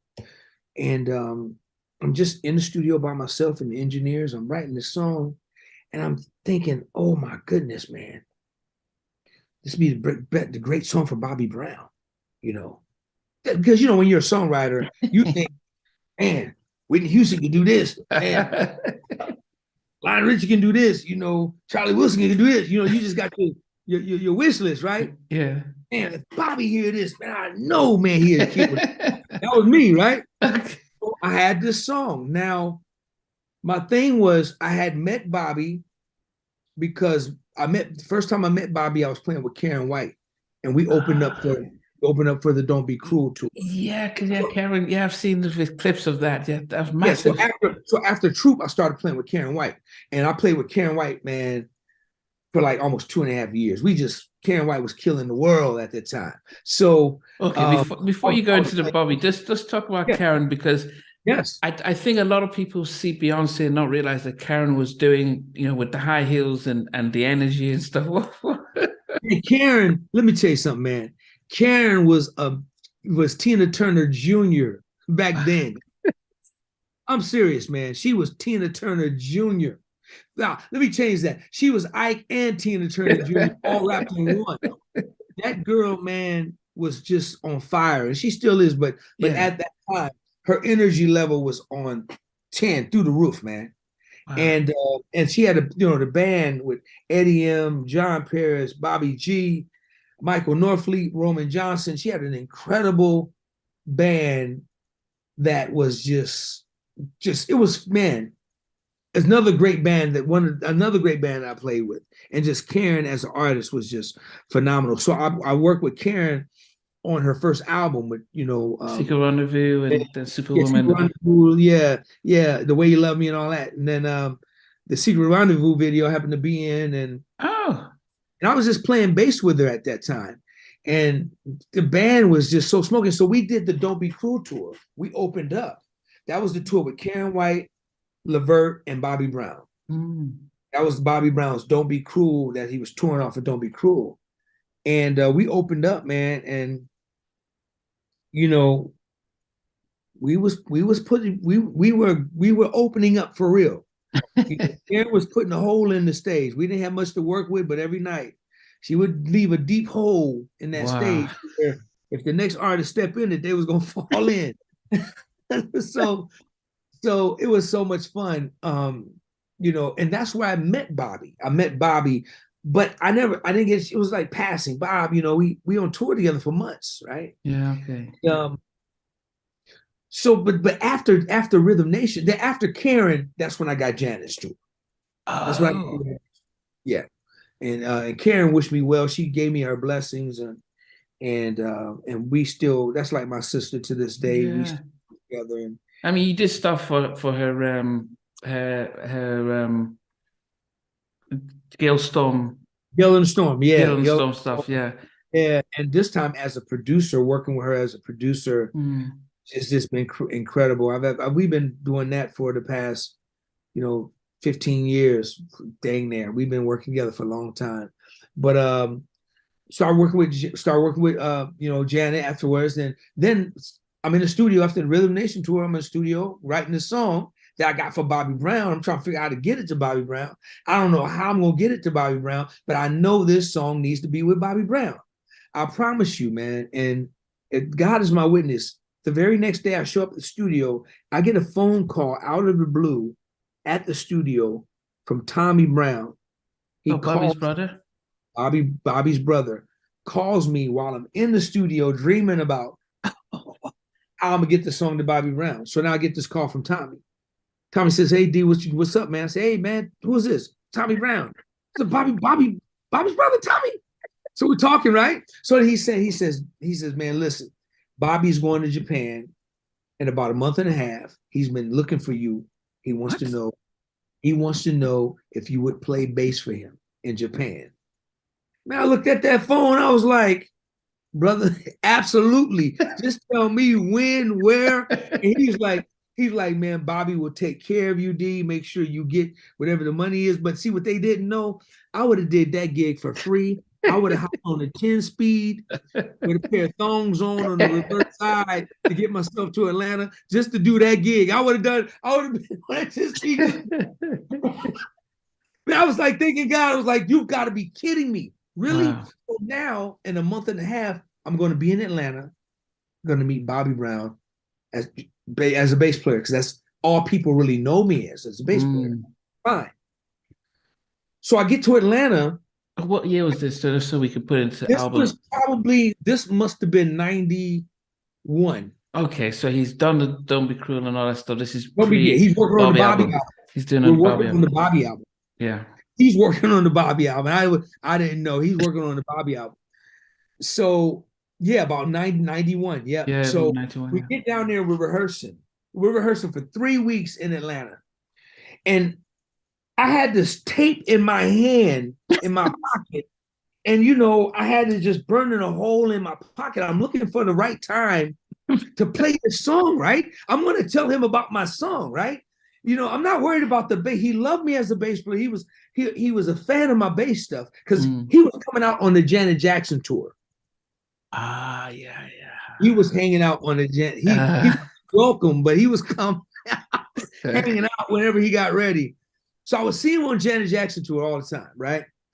But I got this tape in my pocket, man, and I'm just like, every day I wake up, it's like, when you're in elementary school, that girl you like, and you say, today I'm gonna talk to her. Yeah. And the next day go by, then before you know it, it's the end of the week, right? Then you still don't talk to her. Then before you know it's the last day of school year. Then the school year's over. You say, next year I'm gonna talk to her. I'm gonna be. It was like that with this music, man. I was that intimidated to play this, to let him know, right? So we have a break in the break room. We have a break, and me and Bobby's talking. So he says, "Yeah, D, man, I love, man. You was killing on that Rhythm Nation tour, man." And I said, "Yeah, Bob. We just talking, small talking." I said, "Man, how you been, man?" He says, "Man, I've been all right. Every day after we rehearse, I go to the studio working on the album." I said, "Oh, really?" I said, "Okay." I said, "So how's it coming?" He said, "It's coming cool. Teddy Riley's gonna be here soon, and got to get with Face and got to do this." I said, "Yeah, you almost done?" He said, "No, we're not done yet." He says, "Why? Do you have something?" And I said, "Just so happen I do." And I started rubbing on my pocket. Then he says, "Well, when can I hear it?" I said, "We can hear it right now." So mind you, we're on a break. It's probably like 3 or 4 in the mid-afternoon. We go into his car. He's driving this Mercedes Benz. He's probably 5, 6 years. no. This was the station wagon. At that time, we had about 30 of them. At that time, this was the station wagon one. And if the Benz cost 100,000, his sound system cost about 300,000. Okay, so he puts my tape in, right? So now I'm on the passenger side, and he's on the driver's side. He puts my tape in, and it gets into the song. About 15, 20 seconds in, he stops the tape, rolls down the windows. He's screaming, "Ben, I need the security. I need the dancers. I need everybody to get the fuck over here by this car right now. You guys are going to hear my first single of my album." And I'm like, "What's the single?" I didn't know anything. And so he's like, "D, man, run that back. Let's listen to this." And he said, "Somebody bring me a joint." So we're in the car. Now he has everybody listening to my song. And I'm like, I don't know if they're going to like my song. They're going to clown my song. They're going to make fun of me or nothing. But everybody was listening to it and grooving and just getting into it. I was like, oh, snap, they like it, right? And so Bobby says, "Listen, when we come back from Japan, I'm going to fly you back here to Atlanta with me, and we're going to go cut this record. Plus, we're going to cut another song." So I'm like, "Dude, are you serious?" He says, "Yeah, so I'm going to have you out here for like 2 weeks after we do Japan." So I'm like, "Dude, really? He's going to record my song for real. He's going to record this song." So now I'm talking to he's got his attorneys calling me in Japan saying, "Hey, yeah, Mr. Brown, wants to, Mr. Brown you guys are going to do 2 songs. He got the studio. You're going to be working here." They're talking all this stuff that I have no clue with the sounds. It's like, okay, yeah. And then she says, yeah. And then, yeah. So Mr. Brown is going to pay you this for this track. He's going to pay you $15,000 for this track. And then he wants to do another track, and he's going to pay you another $15,000. So yeah, I said, "He's going to pay me what?" And they were like, "Well, Mr. Allen, if that's a problem, you have to take that up with Mr. Brown." I said, no. No. See, yeah, he's going to pay you $15,000 for this one and another that's $30,000 for the total of 2 tracks. Is that right? Dude, my jaw hit the ground. I said, "Wait a minute. You can make that kind of money producing a record?" I said, "I'm in the wrong business." I'm in the wrong business. I'm in the wrong business. So now, I've never produced nothing. I don't know anything about producing. I just know what I did in my little studio. Now I'm in this studio called Bosstown. We're in the studio working. Song's called "I Need a Girl," right? So we're working on I Need a Girl, working on it. Almost got it finished. And I have to share the story with you, man, because it's crazy. So then he says, "Hey, man, I got to go to the airport. I'll be right back." I said, "Cool." He says, "By the way, man, when I come back, how about if my girl sing on the song? You want to get her to sing on the song?" I said, "I don't know. Who's your girl?" He said, "Dude, you know my girl." I said, "No, dude, I don't know your girl. Who your girl?" "Come on, D." I said, "Do I know who's your girl?" He said, "Man, Whitney." I said, "Whitney who?" He said, "You know Whitney Houston, my girl?" I said, "Get the hell out of here, man. I ain't messing with no Whitney Houston." Out of here, right? So then he says, "Do you want her to sing on the song or not?" I said, "Bob, stop playing." He said, "Man, F it, I'll be back." He goes to the airport. He comes back 1 hour later. What? Him and Whitney walks through the door, and when I tell you they was booed up to the T. They was booed up. And I'm back there in the booth looking like, I'm like, I can't believe it, dude. I'm like going crazy. Whitney Houston is coming in, and Bobby is saying, "So yeah, babe, this is my boy DOA. Was just telling you, he's producing the record. So he got you. I'm gonna go and get some food, and he got you. Just he gonna tell you what he need. He gonna tell you what he need, and just going, give him what he wants." She's like, "Okay." Whitney Houston goes in the vocal booth, and I'm in the control room, and the engineer, it's me by myself, control room, the engineer, and on the other side is Whitney Houston. Now, believe me, bro, when I tell you I ain't never produced nobody, I ain't never produced nobody but my own little self in my studio in Sacramento, dreaming that this song could be on Bobby Brown, right? Wow. Now I could kind of do the Bobby Brown thing now, but now Whitney Houston, bro, I don't know what to do. So Whitney Houston is getting the thing together, getting the mic together, taking the scarf off, and I'm looking at the engineer. I'm saying, dude, what the hell do I do? What are we doing? What are we doing, bro? Tell me. What do I say? He says, dude, you got a producer. I said, I don't know how to produce nobody. I've never done this. Oh God. Man, I promise, man, I can't make this up, man. This is part of my testimony because it goes further. So she's like, okay, D, tell me what we're doing. And this is your first time meeting her, right? Just first time meeting her. First time being in the studio with an SSL board, don't know what knobs do. Bobby gone. I'm with the engineer who's a big engineer. He ain't helping me. And now I got Whitney Houston on the other side. Wow. And so she said, so, okay, what are we doing? I said, let me see. So what do I say, dude? I said, you're just gonna sing, right? Sing? Just sing, right? She's like, he said, just play the damn record. Just play the record. I said, thank you, God. Thank you. Played the record, man. She started singing on the song.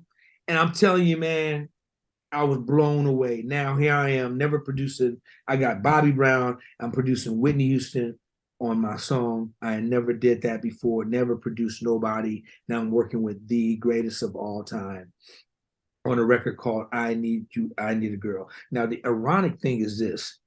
The second song that me and Bobby wrote together was a song called College Girl. Yes, the Bobby album's my favorite album. So I know all the tracks, so don't worry about that. Yeah, so the College Girl. Yeah, I know the college, yeah. So now I got 2 Bobby Brown songs. Let's go, like when it's all said and done. We cut College Girl. Turns out the way it is on the record. I got 2 songs on this Bobby Brown on one of the most anticipated records because he's coming off Don't Be Cruel. So everybody's waiting on the Bobby album, right? So I'm home now.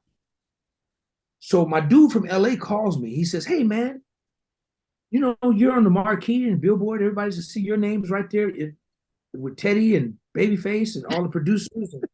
You're on there. You may not be a top marquee, but your name. I said, dude, really? He said, dude, what do you think about getting a publishing deal? I said, what's a publishing deal?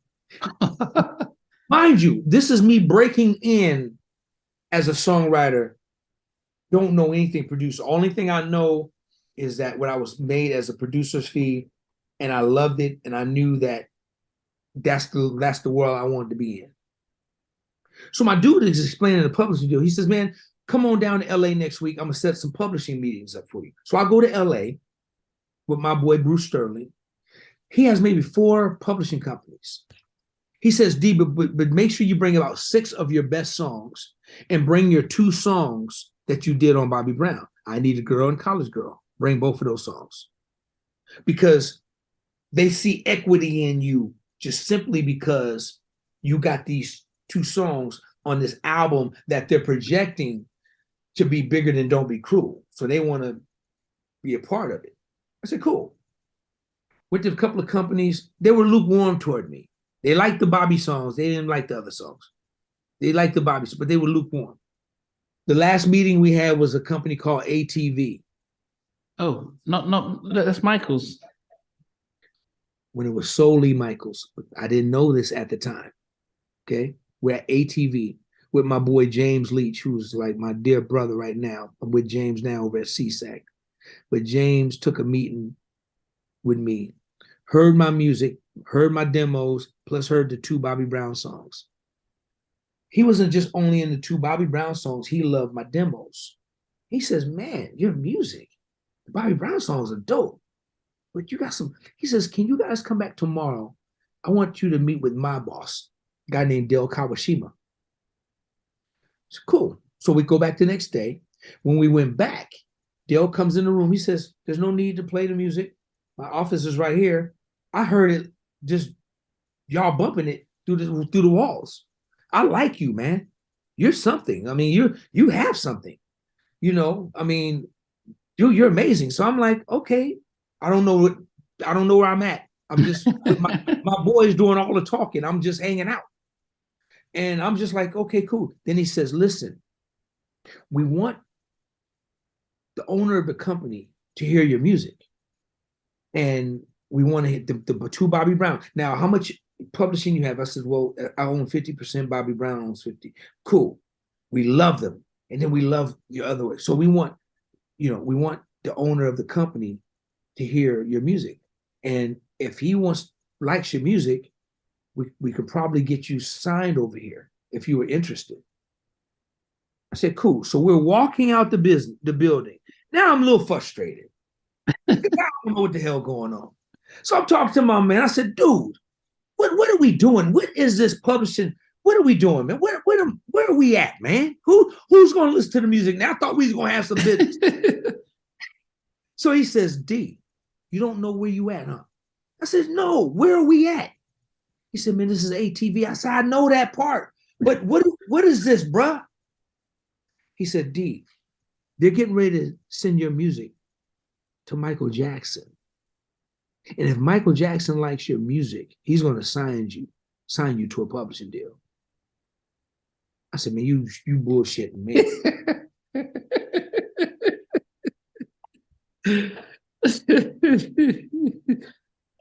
I can't, man, this is just incredible. It was Michael Jackson's company when he owned it, when he bought the Beatles catalog. Yeah. Stone, James Brown, when he owned before Sony. Before he get so it's a half, yeah. He had some great writers over there, Keith Crouch, Christopher Troy, Zach Harmon. He had some great writers, Cornelius Mims, great writers over there. A couple of days later, James Leach called my boy. My boy says, hey man, Leach wants to meet us at Roscoe's. I said, cool, I'm still in town. Let's go to Roscoe's. Me and my boy, we at Roscoe's. We waiting for James Leach to come. James Leach walks up to us, puts his hands out. He says, hey man, we're gonna have a great lunch today on Michael. Welcome to ATV. I said, what? White Michael wants to sign you, bro. Congratulations. That was my first publishing deal. That signed me to a publishing deal. I was signed with him for 2 years. So he actually knew. So did you ever get to meet him? I met him on the Rhythm Nation, but he didn't know there was. I'm a bass player. Hey, this is my brother Michael. Hey, Michael, this is my bass player DOA. This is my guitar player Dave. Okay. Nothing to stick. Nothing to really stick. I mean, he saw a great band. I brought it up to him afterwards, and he remembered. But that's how that happened. Then my life started to really shift, man, from trying to be DOA, this bass player, to trying to be more or less DOA, sorry about that, DOA, this producer. That's when everything started to change. I would say that, wow, didn't you reach out to Chucky and say, Chucky, because he was a producer, Troop, and all these other people, and think about what's it like, and just to get some help and knowledge. Don't get me wrong. So, remind you, I still didn't know. Even when I had my publishing deal, man, I was green. I learned so much from Chucky afterwards, because now I'm really getting into producing. When Chucky was working on his Nice and Wild album and Games and Soul Trilogy and everything he was doing, man, I was soaking him up like a sponge, getting stuff. He was giving me so much game. I learned so much from him, as well as, just crafting my own self, really understanding, wanted to know really what it was all about. So Absolutely. I learned so much from Chucky sonically about sound and how to get to sound and how to make sound really big and how to go from making your records sound like demos to making them sound like real records. What about the business part? Because most of the artists that I interviewed, they get blindsided about the business and stuff. Did you get full knowledge about, hey, this is, yeah. One thing about that was I had my brother. My brother was like my business manager. He was my partner, and he self-taught, one of the smartest dudes I know in the business next to Jay King. So I was always protected when it came down to that. Okay. Always protected. Yeah, he knew contracts, he knew deals, okay. He knew publishing, he knew points, he knew everything. He knew royalties, everything. So he protected me and negotiated all my contracts. My brother did. Then I need a girl. Where did it go to? Where did that end up? Because I only know College Girl making the album. So college. Okay, so what happened was when the songs got picked, the song that was in the studio dreaming about, yeah, that didn't make the album. The one Whitney Houston sung background song. What? How is that? Hey man, I'm learning. It was MCA. They had a big pile of songs. College Girl made it, and when they were telling me, I was first a little afraid because when I took that back to the guys over at ATV, I thought they were, hold that against me. They were like, "No, you got one song? Congratulations, man! We're gonna fight for you." They were happy, but just to have one song on that project was basically the start of it, and so so College Girl made the album, man, and even though it wasn't a single, man, it's a fan favorite, off the album. It was really something that I'm really proud of to this day. Who played the saxophone? That's Danny Lamel. Okay, go Danny, go. I just thought, yeah, okay. Yeah, so that's the Danny Lamel from Stone City Band, okay. Rick James. Yeah, so Danny was his musical director at the time. Okay, okay. Yeah, so we used Danny Lamel. Now, it must have been either Clive not wanting Whitney, because and they only probably said we'll only let her appear on one song, because it didn't make sense that even Something in Common didn't get released until later on. That should have been the second single. So did they explain to you why they didn't let that track go? Or did you think it was BM's Jive Arista at the time thinking, no, we don't want to expose Whitney on a Bobby album?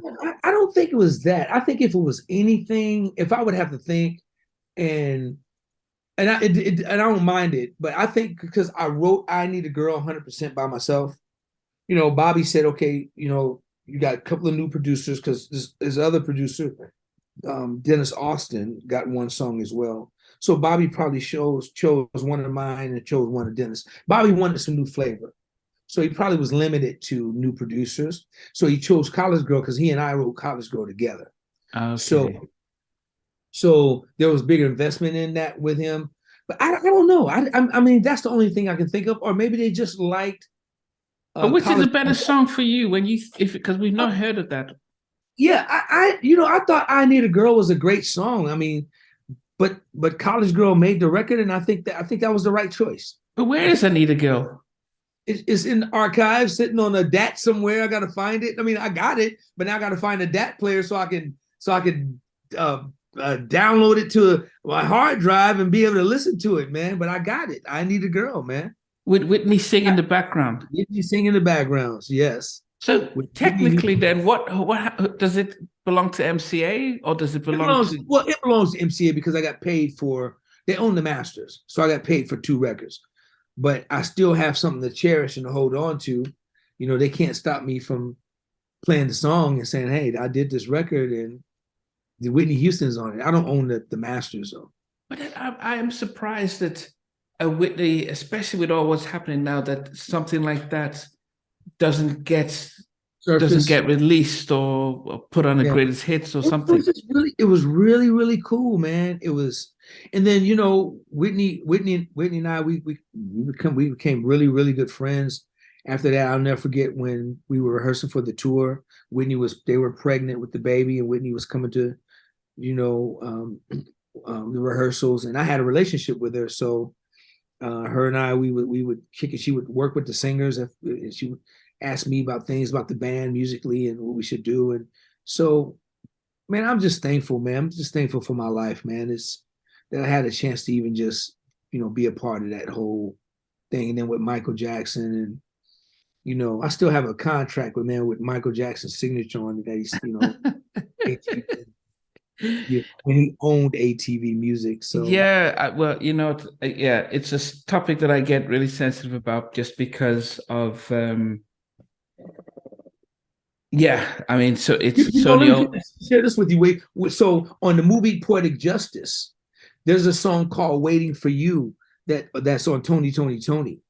And I did that song. It was actually on the film and everything on Poetic Justice, called "Waiting for You," and is on that soundtrack. And at the time, Michael Jackson had his own power of attorney. And I'll never forget, man, they were trying to get the signature to sign off on it. And we almost missed that deal because Michael Jackson was the one who had to sign off on the final contract for that song to be used. And we came like less than 2 hours. Wow. And they tracked them down somewhere, Nigeria, somewhere. Yeah. I mean, they forget that he was the biggest person on it. I mean, Oh my goodness. he'll be in a recording studio, then he says, "I'll be right back," and they'll say he's off in China opening up a mall or something. Oh my goodness. It was a really big deal, man. So I did with Raphael Sadiq, and it was crazy, man. And John Singleton really wanted the song in the movie, and man, we almost missed it, man, but we made it. When did you start getting comfortable becoming a songwriter producer that you felt like, okay, this is no longer a gimmick, and I'm comfortable in what I'm creating and stuff? To be honest with you, I had, as in the 90s, I was more still, everybody knew DOA, the bass player.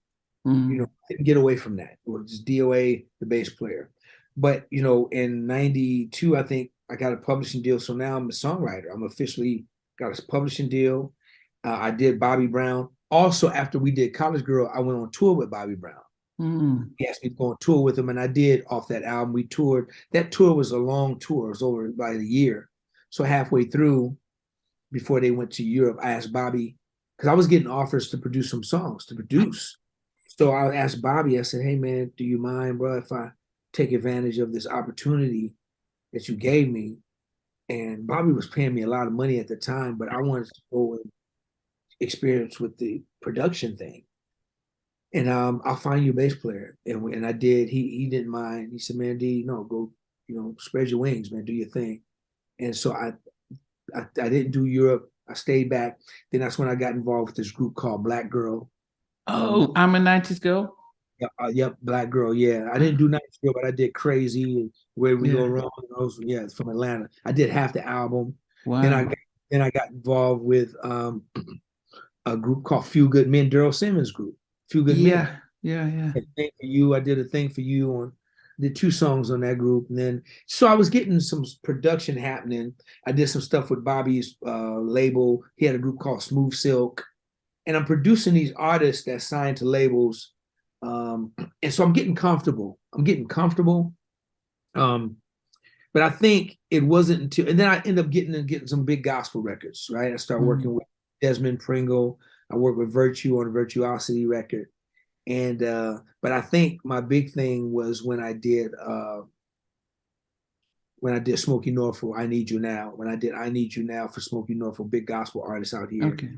And then I did Tyrese Lately. When I did Tyrese's Lately, that's the record when I felt like, okay, I really think I can do this on the R&B side. Because Lately, even to this day, was still such a big record for him. But I was only getting ones and twos. First, I was getting filler songs, so no singles. I was getting fillers, and then I was crafting my stuff, man. And I just started producing local artists, getting better, trying to get better, and crafting and working with Don Lawrence, Then I started working with Norman Brown. Then I started working with Wayman Tisdale. Then I started working with Angie Stone. Then I started working with so many people, man. Just music straight across the globe. Then I started studying other producers, Mm. and one of my Rick Rubin is probably like my favorite producer ever, besides Chucky Booker, of course. But Rick Rubin is one of my dudes that I idol because of his how diversity of a producer. Rick Rubin, Def Jam. Yes, yes, he's Wow. such a diverse producer. You go from producing Def Jam, Beastie Jay-Z, Boys. Yeah. to producing Johnny Cash, Dixie Chicks, Oh, Smith, Adele. yeah. John Marie Hurford was telling me the same thing yesterday when I interviewed him. He said Rick Rubin he Yeah, idolizes his. yeah. And Jimmy and Terry too, because Jimmy and Terry were the same way. Jimmy and Terry Yeah. was still more urban, but Rick Rubin, he's just the guy that Wow. I just wanted to be like. So, but getting real 100% comfortable, it was later on, man, after I finally got off tour with Lionel and just really, really getting to know myself as a producer. After I finished with Lionel, then knowing what Logic was about, because I never engineered, I was always I never wanted to know how to program. I didn't want to know about Logic. I just wanted to pay somebody to do that and me do the other work. So Okay. then that's when I started getting comfortable in my skin and doing my thing. Yeah. Because in the later life, you did quite a bit with some of the more established people like Joe and Keith Yes. Sweat. What was it like working with Joe? Oh Because man, he was a major songwriter, producer himself. So how did Joe was on my bucket list, man. And the first record I did with Joe's record called Rather Have a Love, which he heard that record, and then he brought me in to produce, co-produce his whole record with him to finish that production. And wow. so the Double Back album that went number one, a couple of number one singles. Then we did Bridges, went number one, a few number one singles, the single Love and Sex, Jimmy Kelly Rowland. And then, then we did If You Lose Her, it was off that album. Then we did, the hashtag My Name is Joe Thomas with, So I Can Have You Back, and just a lot of great records. So working with Joe, he was on my bucket list. He was one of the guys that I've always wanted to work with. And then working with Keith Sweat, that just happened through my good friend Gerald Isaac, made that happen with his album, and did Good Love, and then I ended up doing maybe 3 or 4 more songs on that record.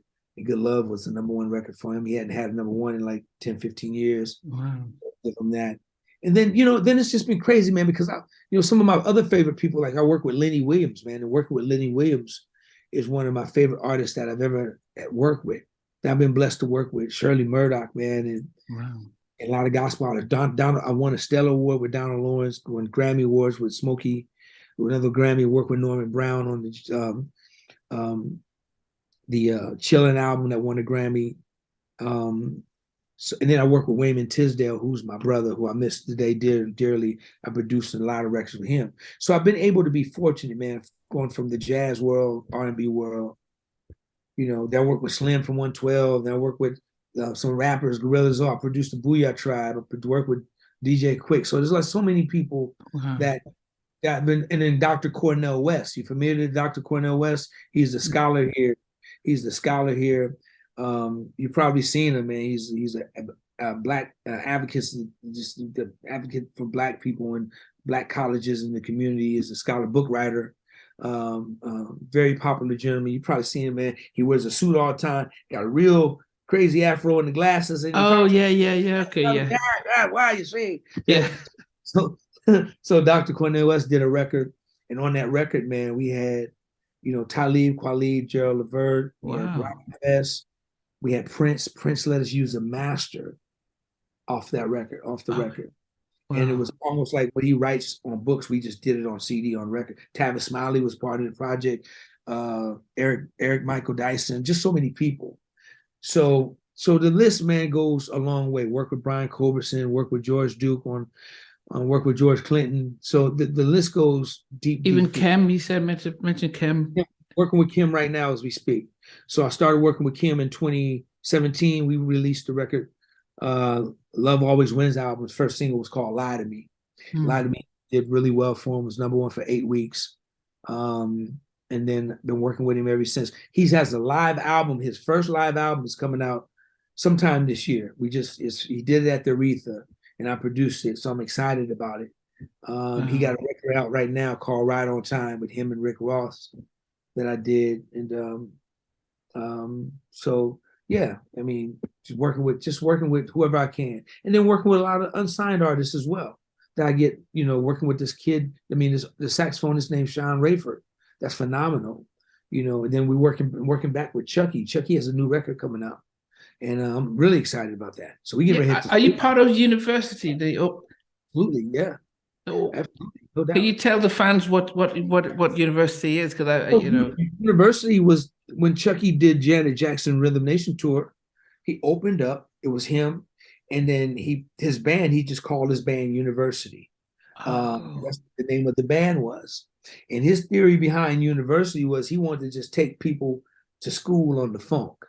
ah, So he called the band University. That's when he had Derek Organ, Thomas Organ, Rex Silas, Dave Berry, myself, Tim Bali, Tim Cornwell, and just so that same band. Um, Today we had to rebuild the band, so it's different members. Uh, okay.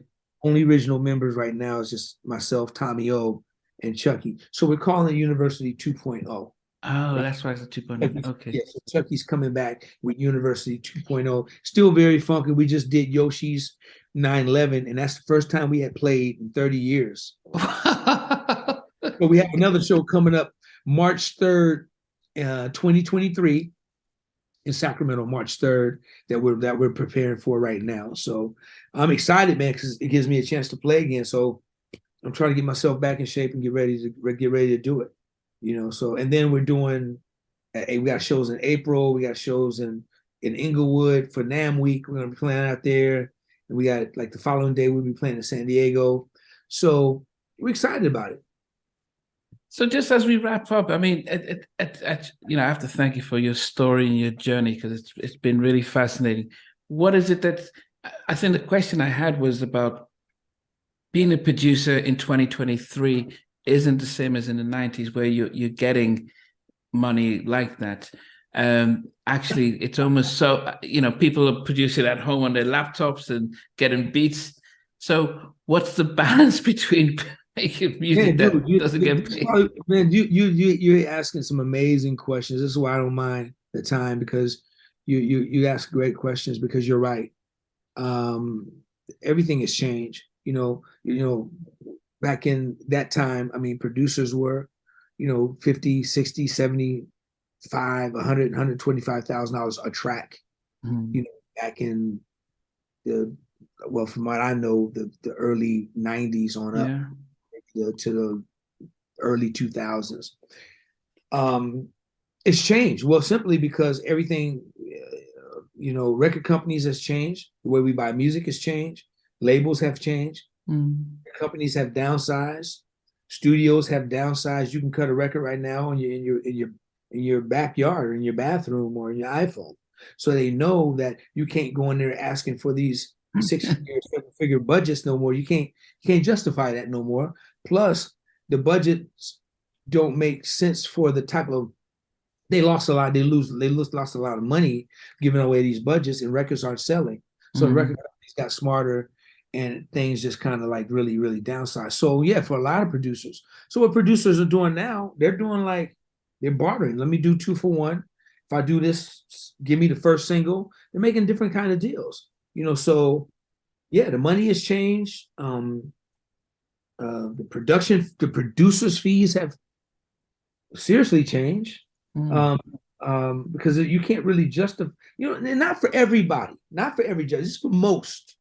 And I'm one in the most, okay? So I know there's a different level for like Timberland and the Yeah, Neptunes and well, there's Babyface. different levels. There are different levels, man. But I'm thankful because I do have like working with artists who still have record deals. So a lot of artists don't even have record deals right now. Mm. So a lot of artists are, self-investing. It's got investors are financing their own projects and Mm.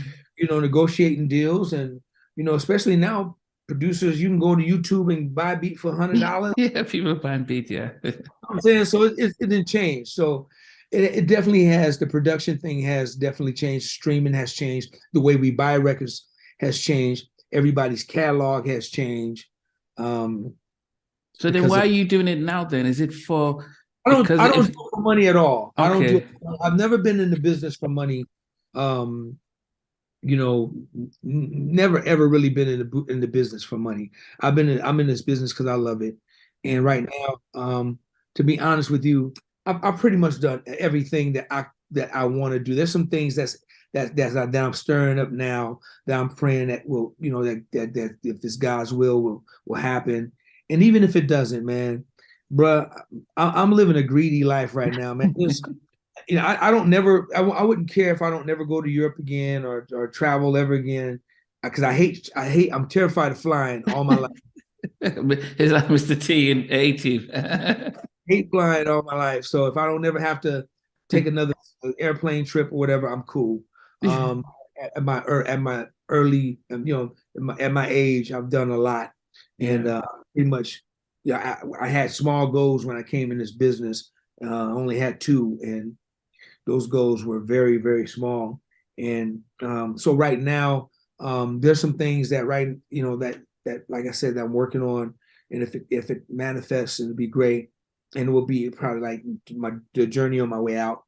So I'm doing it because I love it. Yeah. Like I said, man, I work with a lot of independent artists, even local artists, local managers. I work with a lot of unsigned artists. So it's not like, you know, I'm, yes, you have to make a living and you have to take care of yourself and all that, but things are way different when it comes down to the business side of it. You have to find things, and you have to be on. I tell producers all the time, get a community of where people want to work with you, want to hire you, want to use you. Get a group of people, get a group of clients, man, that will pay you to come and produce a record on. They may be a school teacher, they may be a principal, they may be a doctors, they may be doing it for hobby, but get somebody that can pay you that money for your tracks or whatever that you can use and establish that. And if you're good, you can make a cool living doing it. So yeah.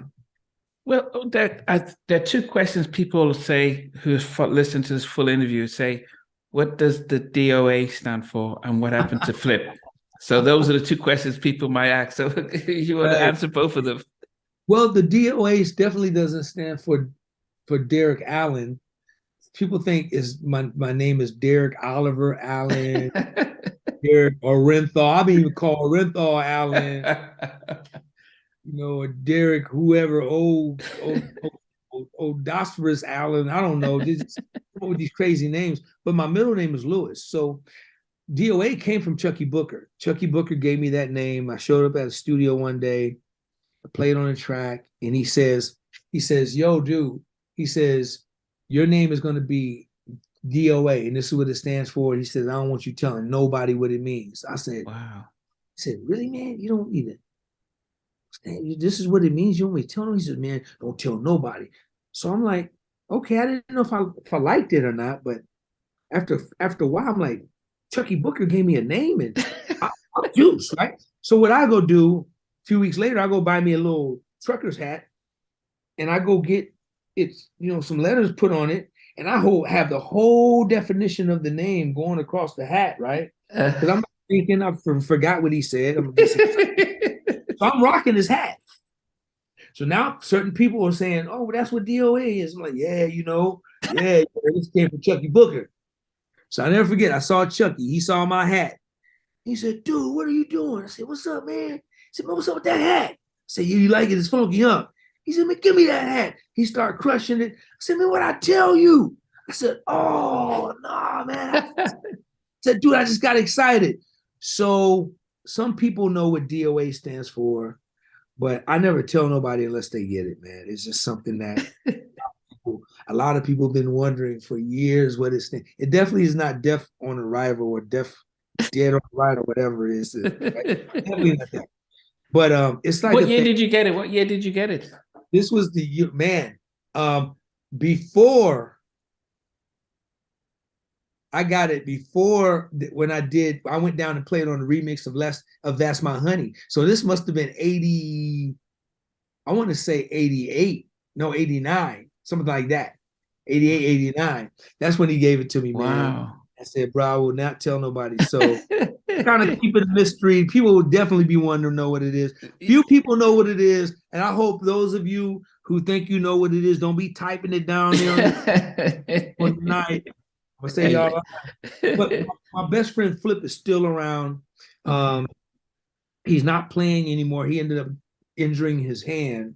Oh, With Bobby Brown getting ready for the Bobby tour.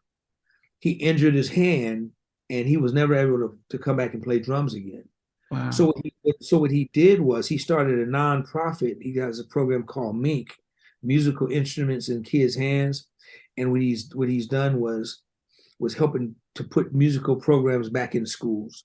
And what he did was he took a big old U-Haul, man, and he tricked a U-Haul out and built this amazing studio. So it's mobile on wheels. And what he does, he takes his studio to low income, low privilege areas to give kids music lessons, production lessons. He has different workstations in the studio to where if somebody wanted a guitar lesson, well, he got Bobby G on there. He got some of the world's greatest guitars. If they want a bass lesson, they can pull up DOA. They can pull up whoever. They can pull up John Paris. They can pull up as a drum lesson. And these kids, and he takes it to the prisons as well. So he's doing extremely well with his program.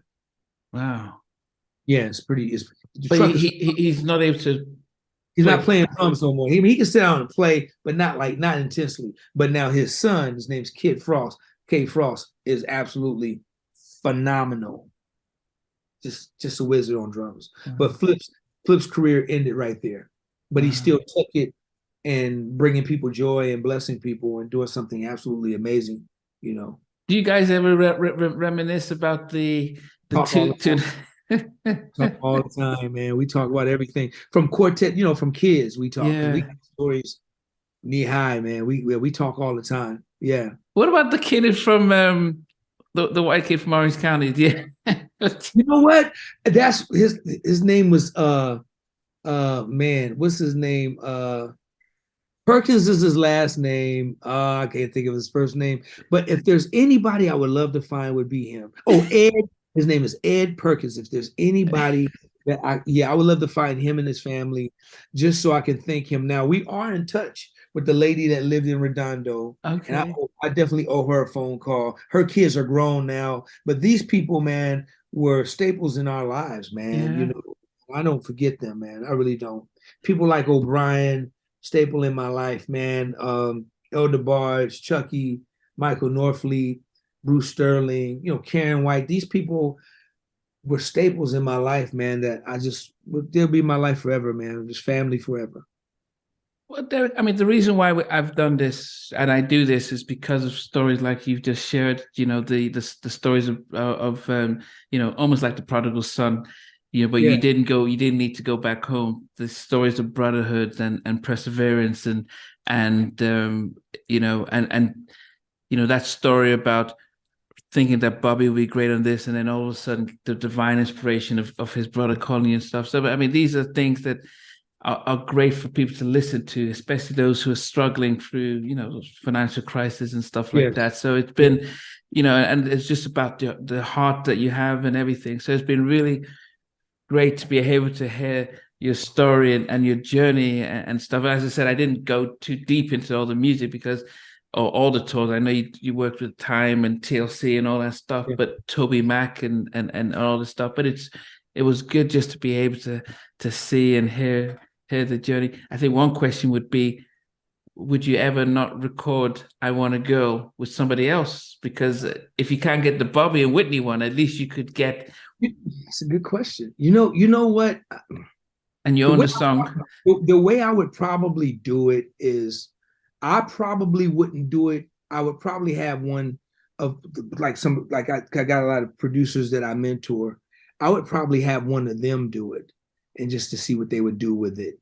I Need a Girl, and just and see what would happen. It's a great song, man. To this day, it's a great song. Man, I tell you what, when I'm able to find a DAT player, and I know they're out there, I'm gonna download. I'm gonna send it to you so you can check it out. Oh, please do. Absolutely, I will. Please man. do. Sure. Please do. that would be well. As I end my interviews, I always ask my guests that if you were stuck in an elevator and you had to 2.5 hours before they can get you out, what movie would you watch? Which one's your favorite movie that you'd always like? This is my go-to movie to watch. Uh, across, I was gonna say across 125th Street. Across 110th Street. Oh, I don't think I know that film. No. That's my favorite movie, man. I can watch that movie right now. Across 110th Street. That was Bobby Womack did the soundtrack, and it was just an old gangster movie, man, from way back in the 70s, man. That's one movie that I can watch all the time, man. So Across 110th Street, probably my favorite movie ever. You know. Okay. Or the Bad News Bears. I like the Bad News Bears. Okay, I remember that one. I like the Bad News Bears because I tell artists that I work with that are not that great, that people laugh at, that I take a chance on. And I have one named Sean Rayford. You know, I started working with him 5 years ago. And you get a chance, check out Sean Rayford, man with a horn. Sean Rayford, man with a horn. He wasn't a great artist, but he was the hardest working man here in the city of Sacramento. Nobody outworked him. He wasn't very average horn player. Wow. Even to this day, he's still growing. But it wasn't until I started working with him, people couldn't believe that I was getting ready to work with him. People would come to my studio, knock on the door and say, "Hey, are you really working with Sean Rayford?" Wow. I say, "I know what you're thinking. I know we the Bad News Bears. Come back and holler at me about 2 years. Wow. Give me 2 years to come back and holler and knock on my door." So now they're coming knocking on my door, asking me how they can get a song on his next record. Wow. Yeah. Because he's winning right now. So that's one of my favorite movies. I love that movie. Okay. And then what's your favorite song? Your favorite song? I mean, not yours, but like, you know. My favorite song that I can listen to, I have a couple of them, but if I would have to say, it's going to be "Is It You" by Lee Ritenour. No. "Is It You" by Lee Ritenour. That's probably, that song just does something to me every time. Wow. That's a hard one because, you know, there's a few of them, but that would be like a song that I could listen to and it'll put me just in a place. It'll always put me in that place at that time, at that moment. You know, it's that song. Oh. But Derek, it's been amazing. It's been great. It's been a fast. I've really enjoyed it. Hopefully, I didn't expect it to be 2.5 hours, but I'm glad. I enjoyed it. It's all good, man. I appreciate you taking time out, man. And once again, I apologize for the. No, goodness, no. Yesterday was fun, and actually, you know, to me, it always seems like it works out for the best when it happens like this, because I didn't expect the journey as it is, and I don't do too much. You know, I do a little spot notes here, but I just like to hear the journey, hear how it goes, and I've really been touched about a lot of what you said and stuff. And for those who may be looking out for you're going to be touring with university, doing some shows. Yes. We're still going to look out for your orchestra, you conducting an orchestra. And also, man, I'm really proud of this. If I can share with the audience, I just started my YouTube page. It's the DOA playlist. Y'all go check it out. I'm building it right now, and go check out the DOA playlist on YouTube. Subscribe, and my page is going to be kind of like what you're doing. I'm just going to be interviewing a lot of my favorite people. Okay. So some people will be non-musical, some people will be musical. My interviews are going to be only about 10 to 12 minutes, 15 at the most. And it'll be really, really sparse, but I'm really excited about it. It'll be really musical stuff, be interesting stuff that kind of like, you know, that people don't know about the artist. They know about, you know, what's on the surface, but I'm kind of hitting things that people really don't know. So right now, the first thing on there is I did a tutorial on bass line, front line. And then they can go see some of the Yoshi's show. I got the Yoshi thing, but my very first post will be an interview I did. My first interview is with Chucky Booker, of course. Okay. So yeah, the DOA playlist. Y'all go check that out, man. I'm excited about that. So you can follow me on Instagram at DOA Allen as well on Instagram at DOA Allen. Yes, I'll be sure to make sure that this Cool, goes out. cool, Yes. man. Yeah, no, it's appreciate. In fact, I was supposed to interview Chucky probably back in October, Uh-huh. and the same same issues with the timing. And at 1 in the Yeah. morning, he says, "Yeah, are you logging in?" And so we've not been able to reschedule since. But as I said, it's hopefully I'll be able to get him on board Cool, before he cool. comes out with his album and stuff. Yes, absolutely, man. Yeah. Yeah. He has a great body of work. It's gonna be, I'm gonna let him tell you about it, but be on the lookout. Great body of work. Yeah, well, yeah, but yeah, it's been great, Derek. Normally my interviews are probably it takes I breaking them into sections and put it out over a week. So, Yeah, man. Take your time, man. This is yeah, talking to you, my friend. yeah, it's been great. I've really been blessed by what you're doing. And as I said, the story you told about Ribbon Nation, I just hopefully that's something you do teach other people about. Yes, Just that if you can take the gift and are yes, able to just imagine people being transformed when they hear the music, yes, that absolutely, yeah. absolutely. That's exactly what that experience was. None like it. None like it. Yeah. Yes. Yeah. Okay. Well, Derek, I Okay. appreciate it. It's Thank you, midnight. It's man. midnight here, so All right, man. Get you some rest, my brother. we'll do. Thank you. Oh, you know what I do need is a couple of pictures because there's no hardly any pictures of you. I mean, I had to use one with you having with dreadlocks, so it shows you Yeah, that. I'll send you some. I'll send you some shots Oh, after that'd I be hang great. up. I'll email them to you. That'd be great. All Thanks, right, Derek. my brother. Appreciate it, man. All Take right, it bro. easy. Yep. All right. Yep. Hey guys, thanks for watching. Thanks for being part of the Halftime Chat community. Please remember to like, share, and subscribe. But most importantly, why don't you consider being a member? That's a way of supporting the channel, but also getting a lot of videos ahead of time, a lot of behind the scenes stuff, and some exclusive content that doesn't get shared. But anyway, thanks for watching and thanks for being part of Halftime Chat.